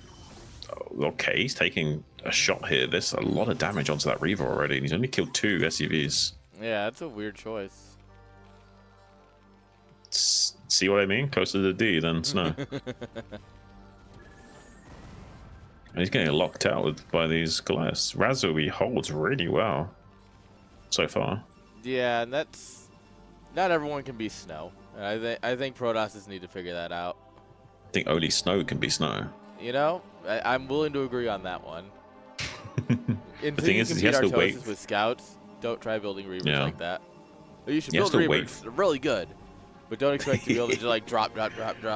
Yeah, well, it's not just the Reaver control; it's the shuttle control in conjunction with the Reaver. Like the shuttle tends to like drift off with inertia after you unload, and to stay within the load up range, you have to manually control the shuttle every time.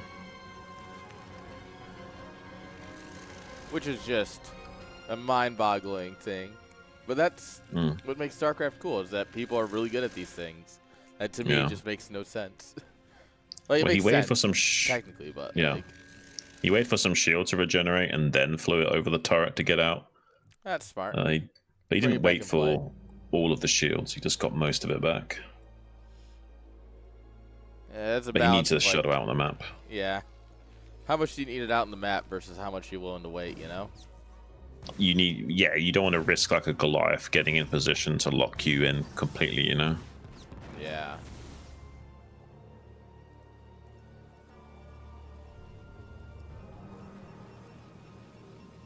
Hello, Reaver. What are you doing in the mineral line? Just chilling, slugging it out. He's hanging out with his friends. Yeah. I don't think he knows what his robotic friends. He might not actually know what he's doing there either. He might be AI and not self-aware, ChatGPT, is that you? It's ChatGPT 5 needs an update. Yeah. Remember, the update to 5 is like 4 dot something probably, because these AIs make no sense. Yeah. I mean, I'm sure they'll take over eventually, but it'll be a lot longer than people think, probably. Yeah. Definitely not anytime soon. Yeah, give it at least another 5-10 years. I know a lot of people who are in like tech and AI industry. They're like, "Oh no, it's so good." I'm like, "All right, I get that. Like, you're stuck in this area, but I'm not. And I can tell you what it's really like." Ain't you nobody need data centers the size of countries to keep that going, Yeah. And I mean, I love a good data center, right? I'm a data center guy. I'm a network guy. But also, it's you're not really that viable right now. Yeah, I think they need to completely change the infrastructure. I don't think the LLMs are going to be cutting it for very much longer. Oh yeah, it really comes down to who decides. Like, a lot of it will come down to if Amazon and Facebook and stuff can make their own hardware, with their own silicon chips. Because there's been some talks about them trying to do stuff like that.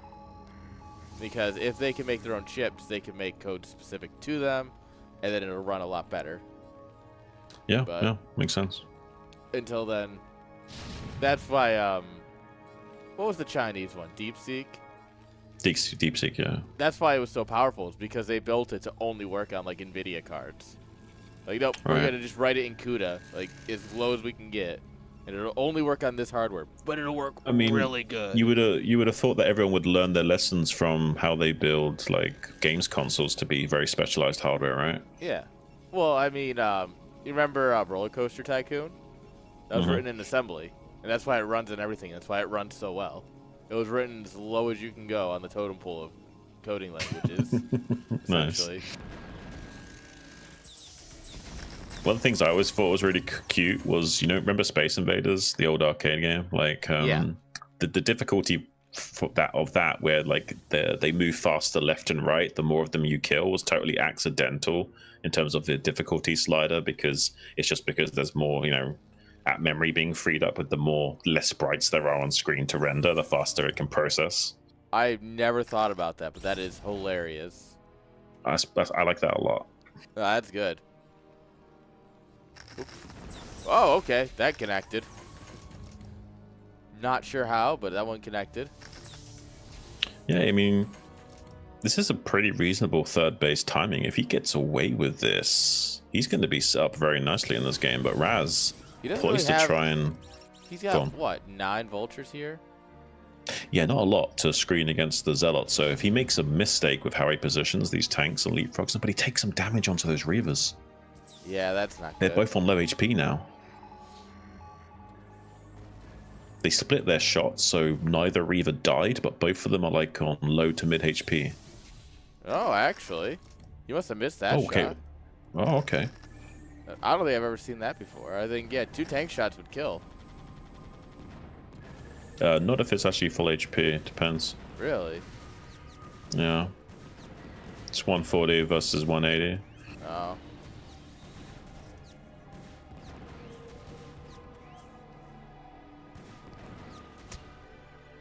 Alright, that was a trade. Oh, come on. This is your window. This is your target. Oh, no.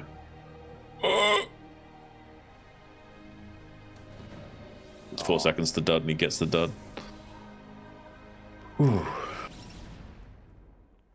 Well, I mean, does Raz just ram it down and make a mistake like he did before? I mean, that's not as easy of a nut to crack as it was before, but he's going to go for it anyway. I mean, I know he doesn't have the perfect info that we do, but imagine if he came around here with the Zealots. The depot is helping out so much on that ramp. Good. Yeah, it's not doing a lot in terms of how much HP it soaks up, but it's body blocked for a long time. It helps him get into position to defend this as well.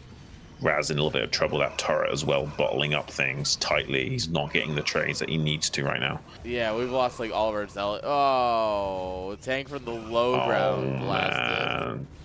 Raz is sad. I bet you anything, Raz is either sad or angry. There's no in between. Yeah.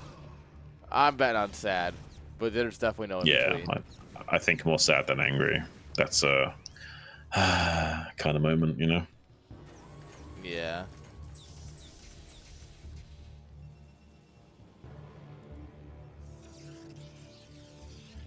Oh, he hasn't got a. He can't make. Look, he knows there's a mine blocking, and he went to make a cannon to kill the mine, and then realized he doesn't have a forge. It is making 2 forges at once. All right, now does he come back, try and build another cannon, and go, huh, and then build another forge? Oh man. How many forges can we make? Not much more because he's about to die. Yeah. When you're down supply against the Terran, you're having a bad game. Yeah, you're going to have a bad time, that's for sure. He doesn't even need to worry about pushing from the middle. He can just ram it down and even kill these gateways from outside the base, which is really annoying as well. If you wanted to, you can just camp here. Yeah, forces a GG. GG. They're pretty convincing win, honestly, from Razui. I think you could argue that Raz is going to have a hard time in this series now, because you could now start to look at that game on Radiant as a bit of a fluke that he was able to turn the tide and win with those carries in the end. Yeah, it's interesting because, on paper, it looks one way, but, the rubber meets the road. StarCraft is going to StarCraft. And let's be honest, like that supply depot on the ramp was a hero.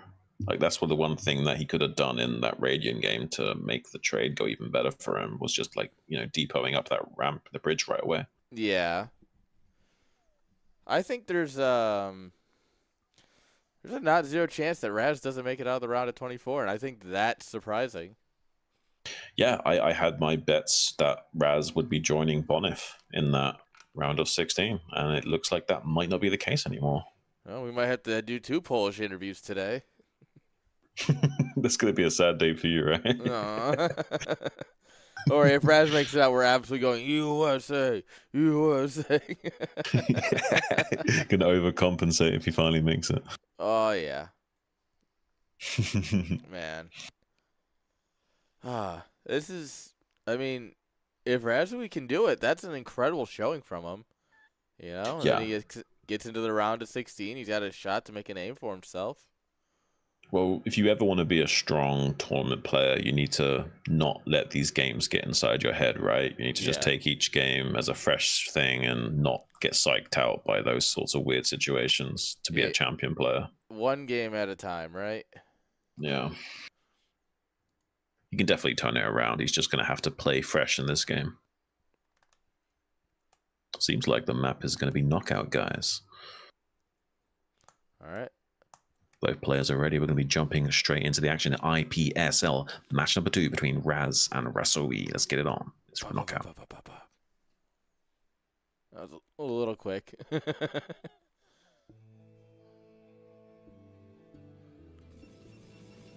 Spawning here in the top left. It's the red pros. It's Razzle Dazzle.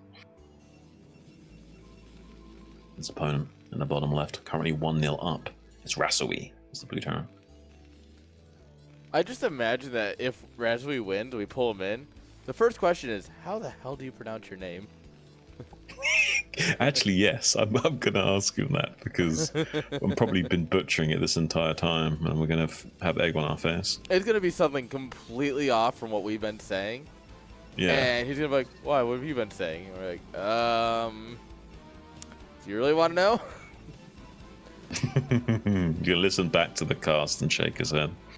You ever listen to like a 5-year-old talk? That's kind of what we sound like. Probably. To him, if we're butchering it that badly. Yeah. So, do you think Razzie Dazzy can turn this all around? I think he definitely has the skills to do it. I'm not entirely convinced he has the mental to do it this series, but...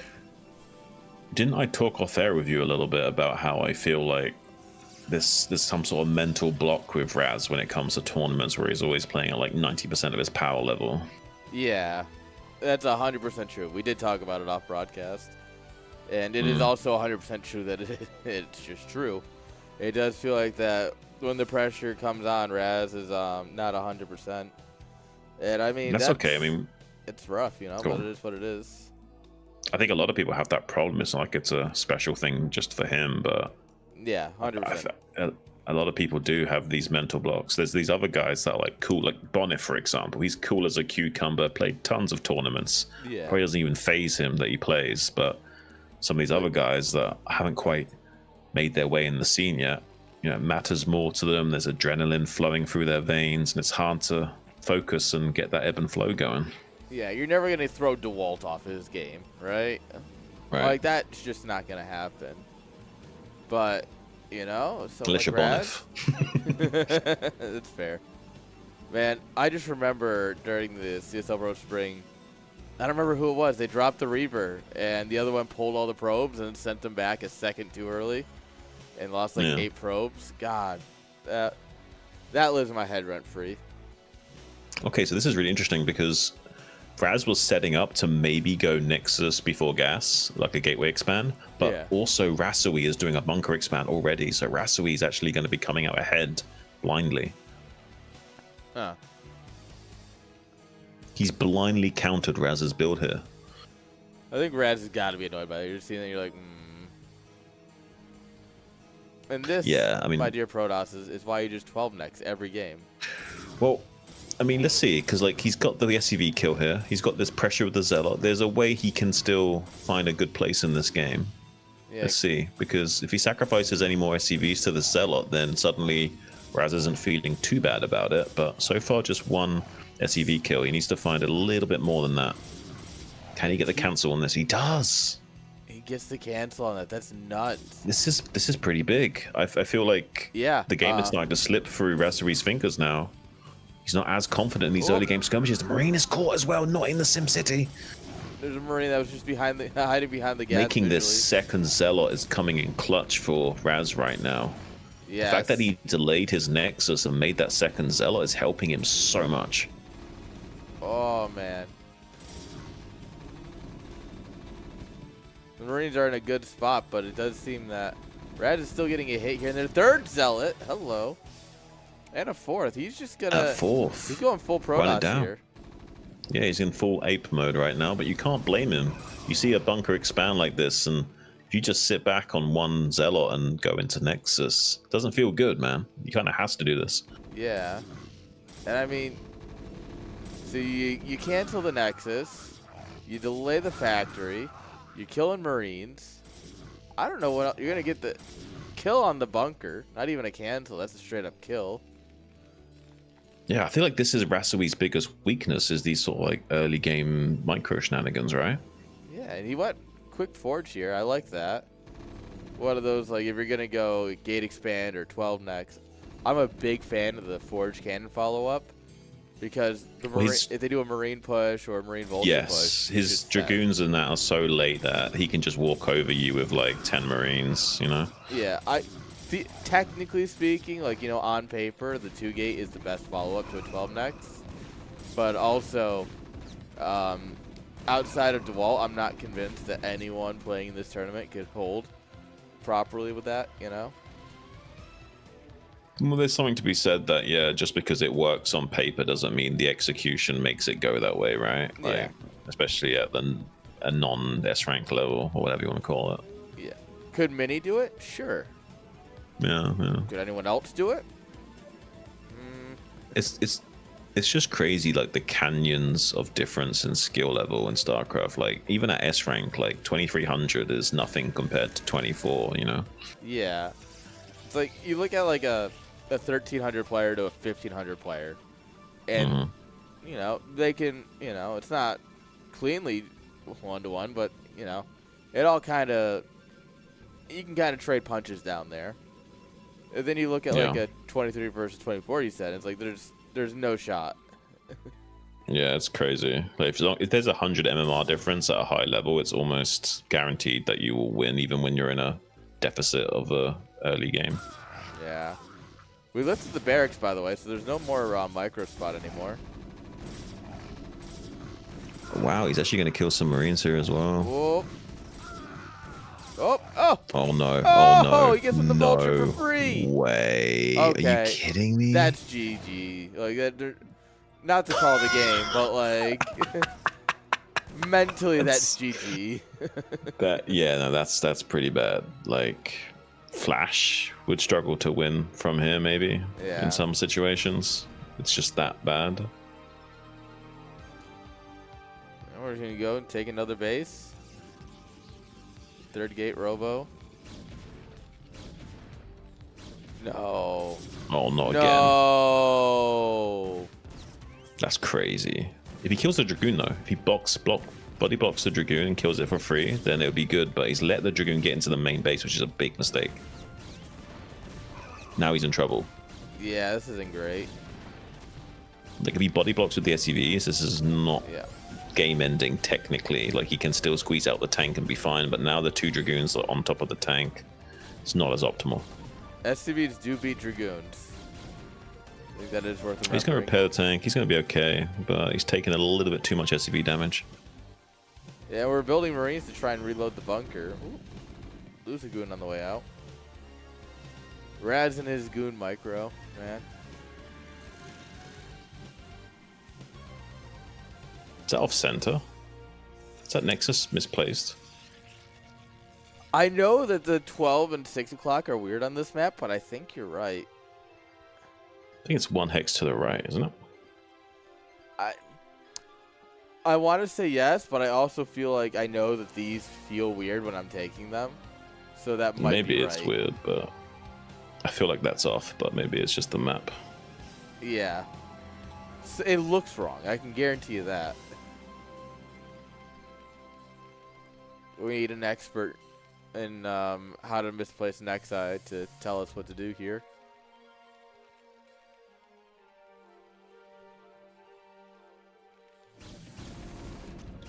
Oh, this bunker's way too forward. Yeah, I don't think there's much hope for him holding on here. No. I mean, maybe if he dances back with the tanks perfectly and the SCVs were blocking, there's a tiny chance, but I just don't see it happening.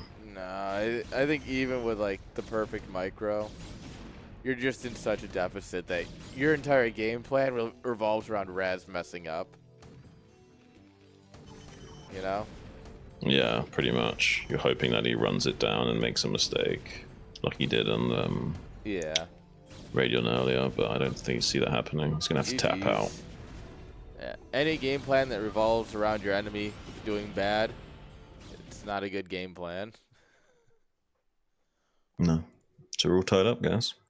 Yeah. We got another game 3. And that's going to bring us to Radeon.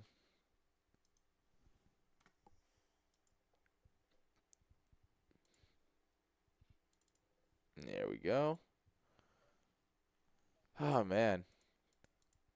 Of all the series to go, I don't know if this is the one I would have predicted to go to game 3. Yeah, maybe not. All right. I had some suspicions that things weren't so clear between these two guys with how weird that game on Radiant was, though. Yeah. No, I think a little bit of underestimating Razui and a little bit of Raz doing Raz things. All right, here we go. The final match in the final game. Spawning in the bottom right as the light green Protoss. It's Razzle Dazzle. His opponent in the bottom left as the yellow Terran. It's Rasui.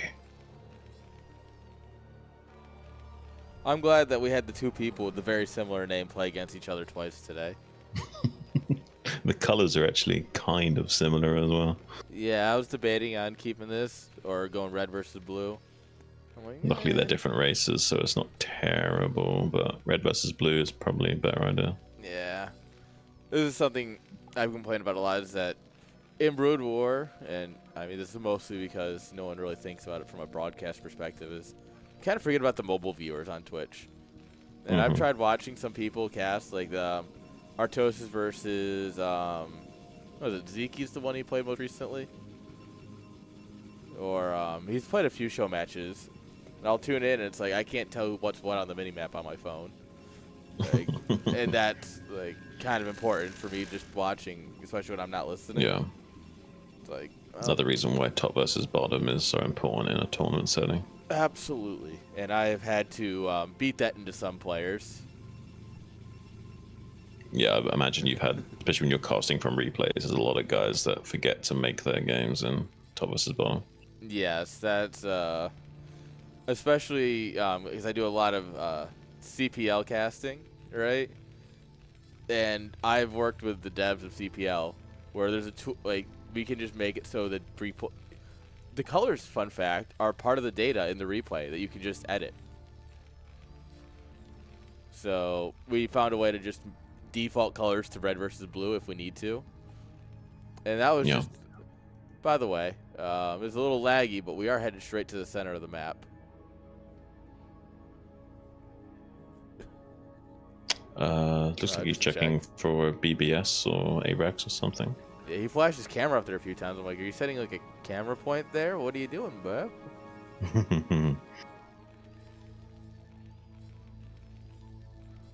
Looks like a pretty standard opening from Rasui this time, no bunker expand. I think he realizes that he doesn't quite have the execution necessary to make it work against the Ape Protoss. Like, they're never going to beat the allegations that all you have to do is make zealots and send them across the map to win. Not if you go bunker expand every time and don't have good micro. Yeah. Just Protoss are never beating the allegations, man. Yeah, it's one of the reasons why Flash was so good back in the day, is that he would do these eco builds and hold against the zealots. Oh yeah. What do you think? Is he actually do we actually think he's gonna come back and try and win an ASL? I know he said a few different things at this point. No, he won't. You think he's in just my gonna opinion, end he on won't. top? He might come back and play for fun, but he's not gonna like try super seriously. Well, he plays in Pro League, doesn't he? Yeah, but I think he's not going to try ASL. At least not for a long time. It won't be next season. It'll be like the season after next season or something. Interesting. Any particular reason you think that, or is it just like... I don't think... Well, Flash is a hard worker kind of player, and I don't think he can train enough to get back on top again because of his wrist injury. Yeah. That's my take anyway. I could be wrong, but that's what I think. Oh, the Zealot's just going to walk in, by the way. Yeah. Don't get me wrong, I would love to see Flashback. I just don't see it happening anytime soon. I think if he does come back, he's going to be like a round of 16 contender, not like a finalist, you know? It's interesting, because I think StarCraft, and it as someone who loves high-level play, it kind of hurts to say, but I think it is better without him in ASL. And because, obviously, you know, we immediately got Sulky winning 4 ASLs in a row, which didn't really help. The diversity of play that I would like to mention is really good, but, you know, I think that having someone who not be dominant for extended periods of time is really good for the scene. Yeah, no, I'm of that belief as well. I doubt that Sulky will continue to dominate anywhere near like he had done before. Like, yeah, he got some good lucky runs, I think. Like, not like lucky as in like, you know, easy opponents or whatever. Lucky as in the matchups he's good at, you know. Some it's not just that. I'm talking more about psychologically. Like, it's like I've talked about it on cast before, where there's been stories where like gold Olympians are like they get their gold medals after all their years and they're spending their whole life training for it, and then they suddenly wake up depressed because they no longer have that dream to work towards. They've already got the gold medals, right? And it's like your motivation drops off like a brick. I think that's happened with Sulky. 100%. Well, I don't think he needs money anymore, so, you know, I'm not sure what he's gonna do now. Probably play League. Yeah. For all StarCraft gamers go to retire. By the way, there's nothing to stop this SCV from coming in, which also means there's something to stop this Vulture from coming in, but I think he's just now realizing he's going to block it. Yeah, he's going to block with Forge. That'd be kind of crazy if a Vulture just got in for free right now. Yeah. Okay, well, this is interesting, because he's gone like 2-gate support bay rather than 2-gate support bay rather than 2-gate observer, which is pretty aggressive and greedy to go for this kind of style in this meta. But he's going to get away with it. We should, the turret should come up here because obviously this. Oh gosh, no way. Are you kidding me? That's so painful. He doesn't have to kill anything. He just needs to stop the mining. That's a massive deal. Man, it's crazy how much you can, just by even getting a Vulture in just to look at him. It's like, hey, how you doing? And suddenly you got to pull all the probes. You got to react.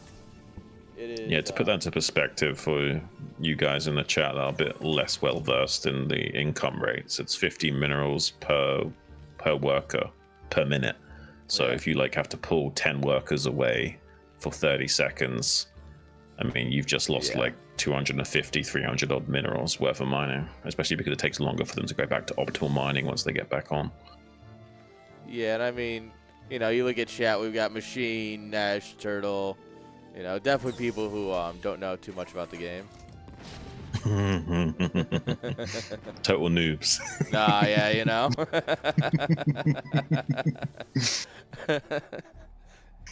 Who? Who? Nah. The shot that the bunker's gonna burn down. Maybe doesn't seem like he wants to let it though. He wants to push the issue. He wants to let it die to tank splash damage. Apparently. It's like, no, I need to sacrifice a zealot to kill that. Congrats, you've been conscripted to eat a mine. Good luck. At least he did his job well. Yeah. So yeah, here's the 6th factory explosion like we saw on Radion, except the 3rd and 4th factory have been delayed, so he won't have much potential to take a 3rd base until like 10 minutes 30, 11 minutes. Yeah. So,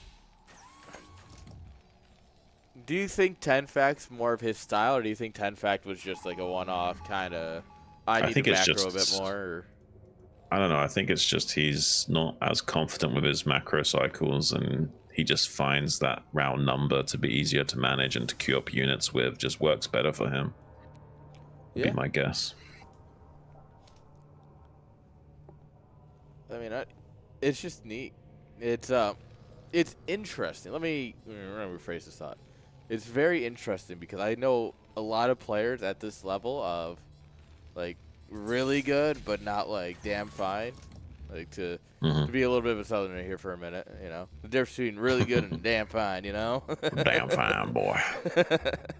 It's the players that are really good really want to follow their build, right? And it's like, all right, you know, light's gonna go up to 8 racks here or 8 fags here, you know, and that's what I'm gonna do. And then, you know, it's like, well, you're not light, so now you're floating a little bit of resources and stuff. Yeah, and they just never like compensate for it, right?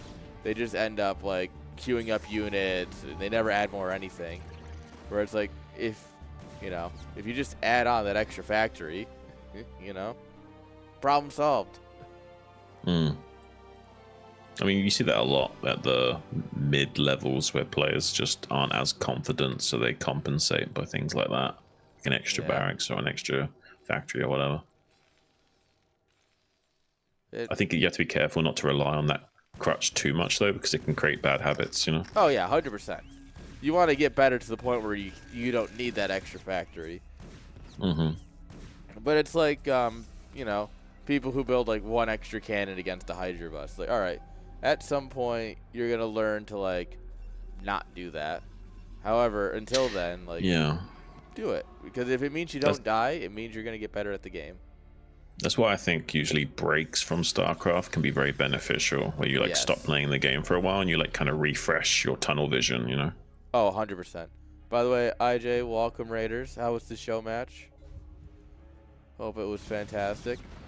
We have a fun league, UPL. It's the Uncoachable Pro League, and it's a bunch of us just shitters basically. And Rice Hat, our Terran player, and Hexy, my girlfriend, they had a grudge match today because she keeps 4-pulling him, and he keeps getting really mad about it. So they played all 7 games show match, and she said she was going to 4-pull him at least 5 times. Wow. So I really want to know how that went. I mean, that's like the easiest game to win ever if you know they're going to 4-pull. I can't believe he's so angry about it. All right, you say that. She has this thing where all she does is whenever she plays on Dominator, she 4-pulls. She has only lost. There's only 1 game she hasn't won, and it's because it was a draw. It's kind of wild. I'm not gonna lie. I know, and it makes me mad because I used to be the person known for 4-pulling, and here we are. Well, Razoe is just ramming it down right now. He has a supply advantage even. I mean, he's got a shuttle. He's gonna try and dive bomb on top of these tanks. Maybe he can do something, but it doesn't look like it. It looks like he's just gonna die. Yeah, I think Raz is just going to get rolled over. This is surprising. This is very surprising. Like, Raz, I almost want to interview Raz because like I want to ask him like, what's the mental block? Because you play so much better than this in your games that aren't in tournaments. Yeah, and I think we've talked about it earlier. It's just like the tournament, you know, tournaments are rough, man. Yeah, it seems like he definitely has some kind of mental block that he needs to get over, and that's not just a him thing. I mean, like there's plenty of S-rank players that have that issue, and that's why you'll see people who are really good on the ladder don't make it into ASL. That's right. Doesn't always translate, right? A different environment. Yeah, I don't think there's ever been someone in it. GG's. Unfortunate for our boy Raz. Yeah, I think he feels sad about that. I don't blame him. But I don't think. Oh, sorry, I hit the wrong button. I hit the wrong button. I promise. I have brain cells left, chat. I promise. It's been a long. I streamed for like 8 hours straight yesterday, doing 2 tournaments back to back, and that kind of fried my brain. So yeah, not at my 100%, but it's fine. But yeah, I think the only ladder players are like, oh yeah, top of the ladder, round of 24, and then out. You know, it's such a different. It's a different everything.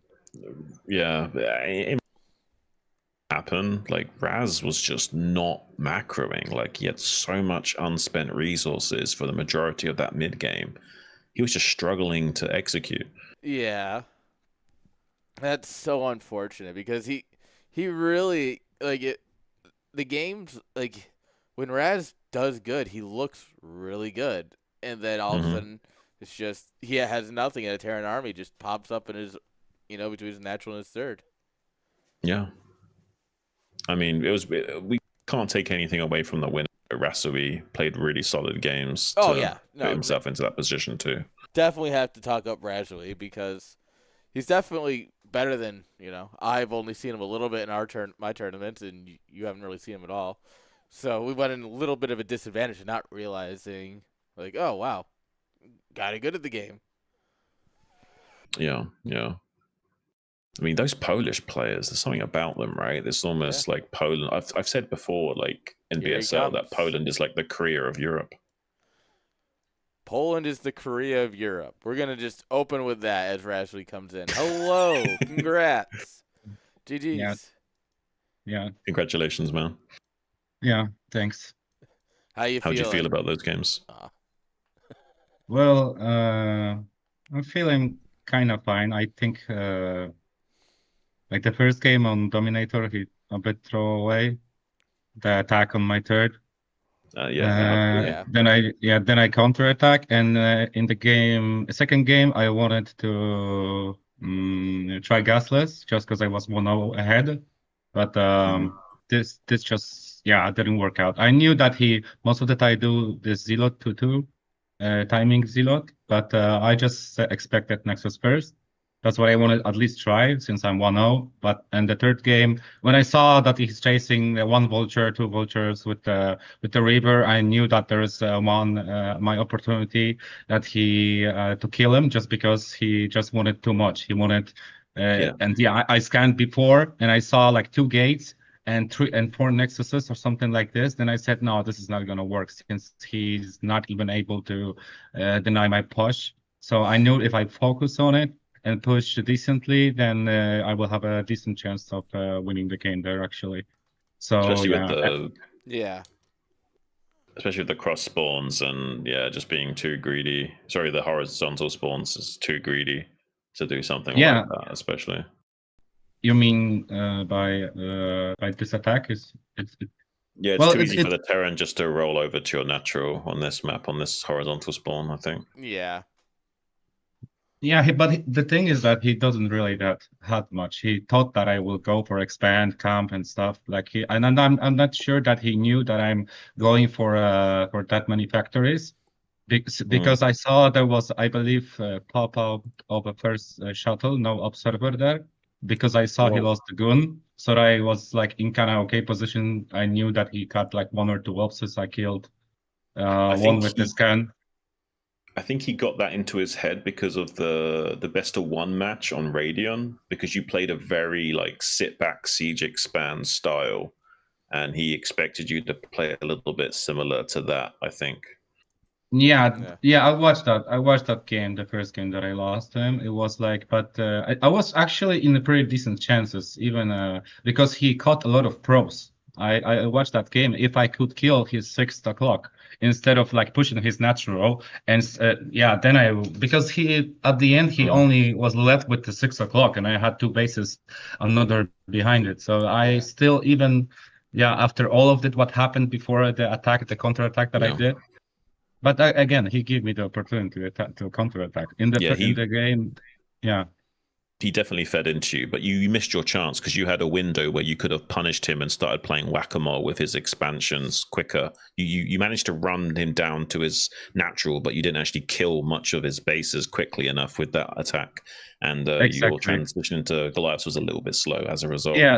Yes, that was like the biggest mistake there, because I should have, at least, because I had a pretty decent vision when I pushed. But also the two mistakes that I did in that first game, it was like no scanning for the carriers, and also decision not killing the 6 o'clock. That was like the two major things that happened that put me in a very tough spot. So then it was like almost impossible for me to since he also controlled the carriers, how we control.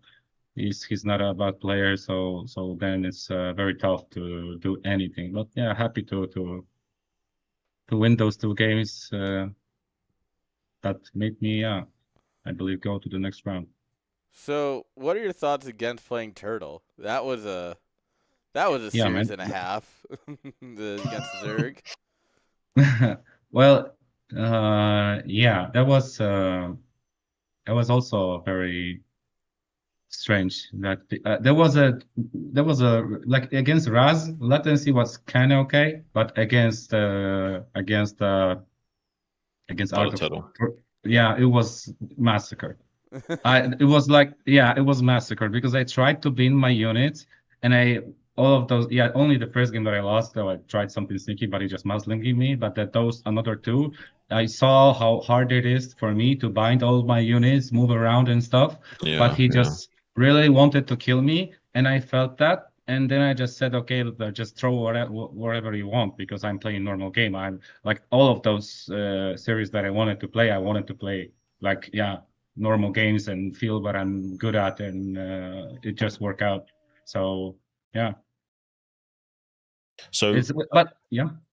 I was going to ask, like, how do you feel about? I'm very unfamiliar with you as a player right now, so I'm curious. How do you feel about the three different matchups? Like, how confident are you in versus Protoss, and how confident are you in versus Zerg, and so on? Well, to be honest, the best I feel in TVP, even it's TVP. I feel like this is like the best matchup for me right now. Yeah, even that's the vibe I was getting from you. Yeah, the second is TVZ, and the least is TVT.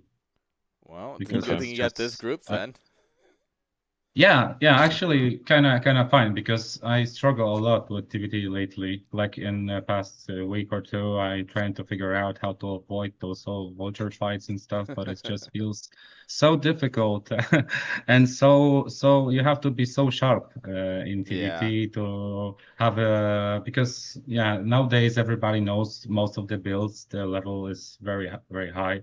Even if most of people know how to open up and stuff, and then where it came down to the very difficult situations. So but I feel like TVP, TVZ, and then TVT. Nice. So, if you don't mind, could you? I know sometimes it's a bit uncomfortable talking about yourself, but myself included, but maybe some other guys don't know much about you. Is there any chance you could just give us a little bit of a rundown of who you are, how long you've played StarCraft for? We know you're a Polish guy. How long have you played the game? Talk a little bit more about who you are. Yeah. Well, I'm like 30, almost 1 year old. I play StarCraft online since 2005, and I had 5 years ago I played quite decent. I got S rank most of the times, but after a break of 4 years, I struggle a lot because many things changed. So I always been somewhere around, but not. I never really put so much practice since like the last year or year and a half. I believe since I came back to some play, then I decided that I want to use all of those, stuff that you can have on the internet with videos with the light sharp and stuff. Ask friends, well fix. Big shout out to Vyncke. That's my guy who also, yeah. I was really unhappy that actually the game on Dominator didn't work because I know he liked 1-on-1. I'm trying to learn. I'm trying Yeah. to learn this myself, but it's It's also hard. very very sharp build. But yeah, the Yes. Nashling in the beginning is a very thing you can counter like this, and Yeah. so yeah, It's very very hard. It's very hard to yeah. execute. Yeah. I'm a bad player, and even I can sometimes, in the past, sometimes beat Wolfix when he's doing this build because it's very flimsy and it requires such precise timings and execution. Right, so don't feel bad. It's Yeah. very tough. Yes. It's a build that requires you to do everything perfectly. Really, if you Yeah. right up until you hit that power spike, and it's hard, man. Yeah. It's since the latency is you have to like get used to it sometimes, and Most it's players just in hard. lag, iconic duo. But I believe is just a skill of playing this game after that many years, you know? It's like Mm. you going into the game with the lag, so you have to know it, and you just approach different to the every move you make. That's what Well, I trying to do. if it's consistent lag, you can kind of be like a fortune Yeah. teller, right? And do the inputs Yeah. ahead of time. It's only when it's jittery, inconsistent lag that it becomes a problem, I find. Yes. Since I most of the time, since I play mostly ladder, then it's just, I kind of get used to the even like a very, very Yeah. bad latency, but it's just, you kind of, if you want to play, it's just the way we're not having anything better to practice. At least for me, I do like to practice on my own. And then it's Yeah. just, playing ladder, just you get kind of getting used to it. And just to, first off, you need to move around your units a little bit before you start to, like, let's say, moving out or stuff. That's what I do. Then I'm kind of knowing how it's going to react and stuff. So yeah, basically about myself, it's just like I was always around, but never really tried any competitive play Right. that much, or I just wasn't good enough. But since So I tried to, how do you feel about your current chances then? Do you feel a lot more confident about your ability in general? Like, do you think this is the time for you to make a surge in the scene and start to establish yourself, or are you just doing this for fun, or what's your thought process? Yeah, I'm trying to practice and see how I'm going to like where's my top level. Yeah, I'm trying to look for it. So I'm also practicing a lot. So feels like I gain a bit of a confidence since I don't know, like past year. Yeah, I even like the first, especially the lands that gave me a little bit in Poland that kind of motivated me Nice. to practice a bit. So it feels like I'm not going to tell you like where I'm aiming at, but feels like I enjoying the game most of the time, but still smashing my keyboard too many times. Well, that's Believe just me, because you picked Terran, man. There's not much you can do about that. this is sometimes even it's like I'm worried that if the neighbor's gonna say hello to me because I'm screaming and like smashing the keyboard or the table too many times at the day. But if you're playing, because some situations are really frustration. This is just ridiculous, but it's also very personal, right? Nobody gets that much of a frustrated like maybe me, but me especially. I've always found that StarCraft kind of holds up a mirror to you as a person, and it forces you to confront things that you don't want to confront, Exactly. and it shows you your Exactly. biggest flaws and insecurities and what have you. Yes. That's what I'm kind of I'm trying to be a person like this to confront my weaknesses. Yeah. But so let's say playing StarCraft is like my weakness. Yeah. And then I'm trying to like get over with it. So, but it's just hard. But eventually, feels okay, especially if I got a chance to play in this league and won games. That's also giving me something that maybe there is a decent chances that maybe if I get good matches against depends against who and stuff, I can maybe go further in the tournament. We'll see. Don't know. Well, speaking of, I have only really one question at this point. Zun's taking all the good questions. Go for So, it. Yeah. um, round of 16, right? You have DeWalt, Striker, Zero, and Julian all waiting for you. Is there anyone you want to see? Anyone you don't want to see? This is already so bad. Is there? I don't know. It depends. Well, how I'm trying to approach it to counter my thoughts about it. That maybe try to figure out something. Yeah, find your mistakes, something like this. This is the different thing that I'm trying to do. Like all of those players are very good. Yeah, I have some wins, maybe single or two, but playing best of three and also in the tournament is kind of different. So I don't have that much of experience, so that I need to, think about it. But Julian is one of the guy that I really don't. I much rather play. I much rather play. Believe me, Zero. Like I have no problem with him, and it's not about that. It's just like he's doing so many weird stuff that my brain in the game just stops. I'm asking myself, what should I do? And then it becomes this like what I'm doing, what even I'm doing, what the hell? And then there's things happen, fall apart like very fast, and I don't even know what I'm doing.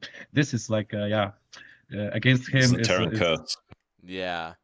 Yeah, but against the more standard play I have, the better I feel. So let's say the player who wants to play more standard, then I'm more fine with it.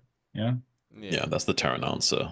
The Yeah, problem with feels very Terran is Terran. that it's easy to play when you're on the rails. As soon as you have to go off road and calculate on the fly, it's one of the hardest things to do. Terran thrive when you're going down the calculated trajectory of the 1,000 games you played like that before. But as soon as you have to do something that's outside of your usual practice, it becomes a nightmare. That's true for every Terran.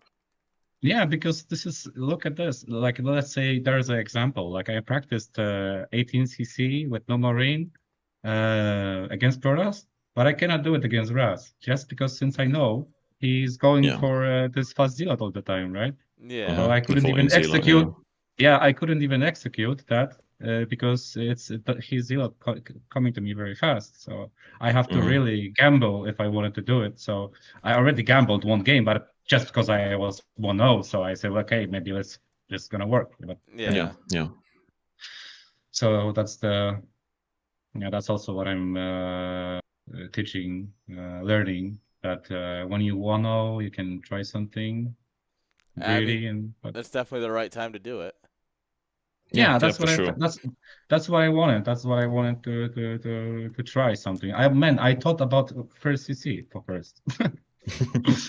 Believe me, I thought about first CC because I was like expecting Nexus first. So it's like it doesn't matter if I go at this point if I'm thinking that way. It doesn't matter even better if I go for CC first, right? But he did it, and and also I got closest spawn in the final game, which also helped me a lot.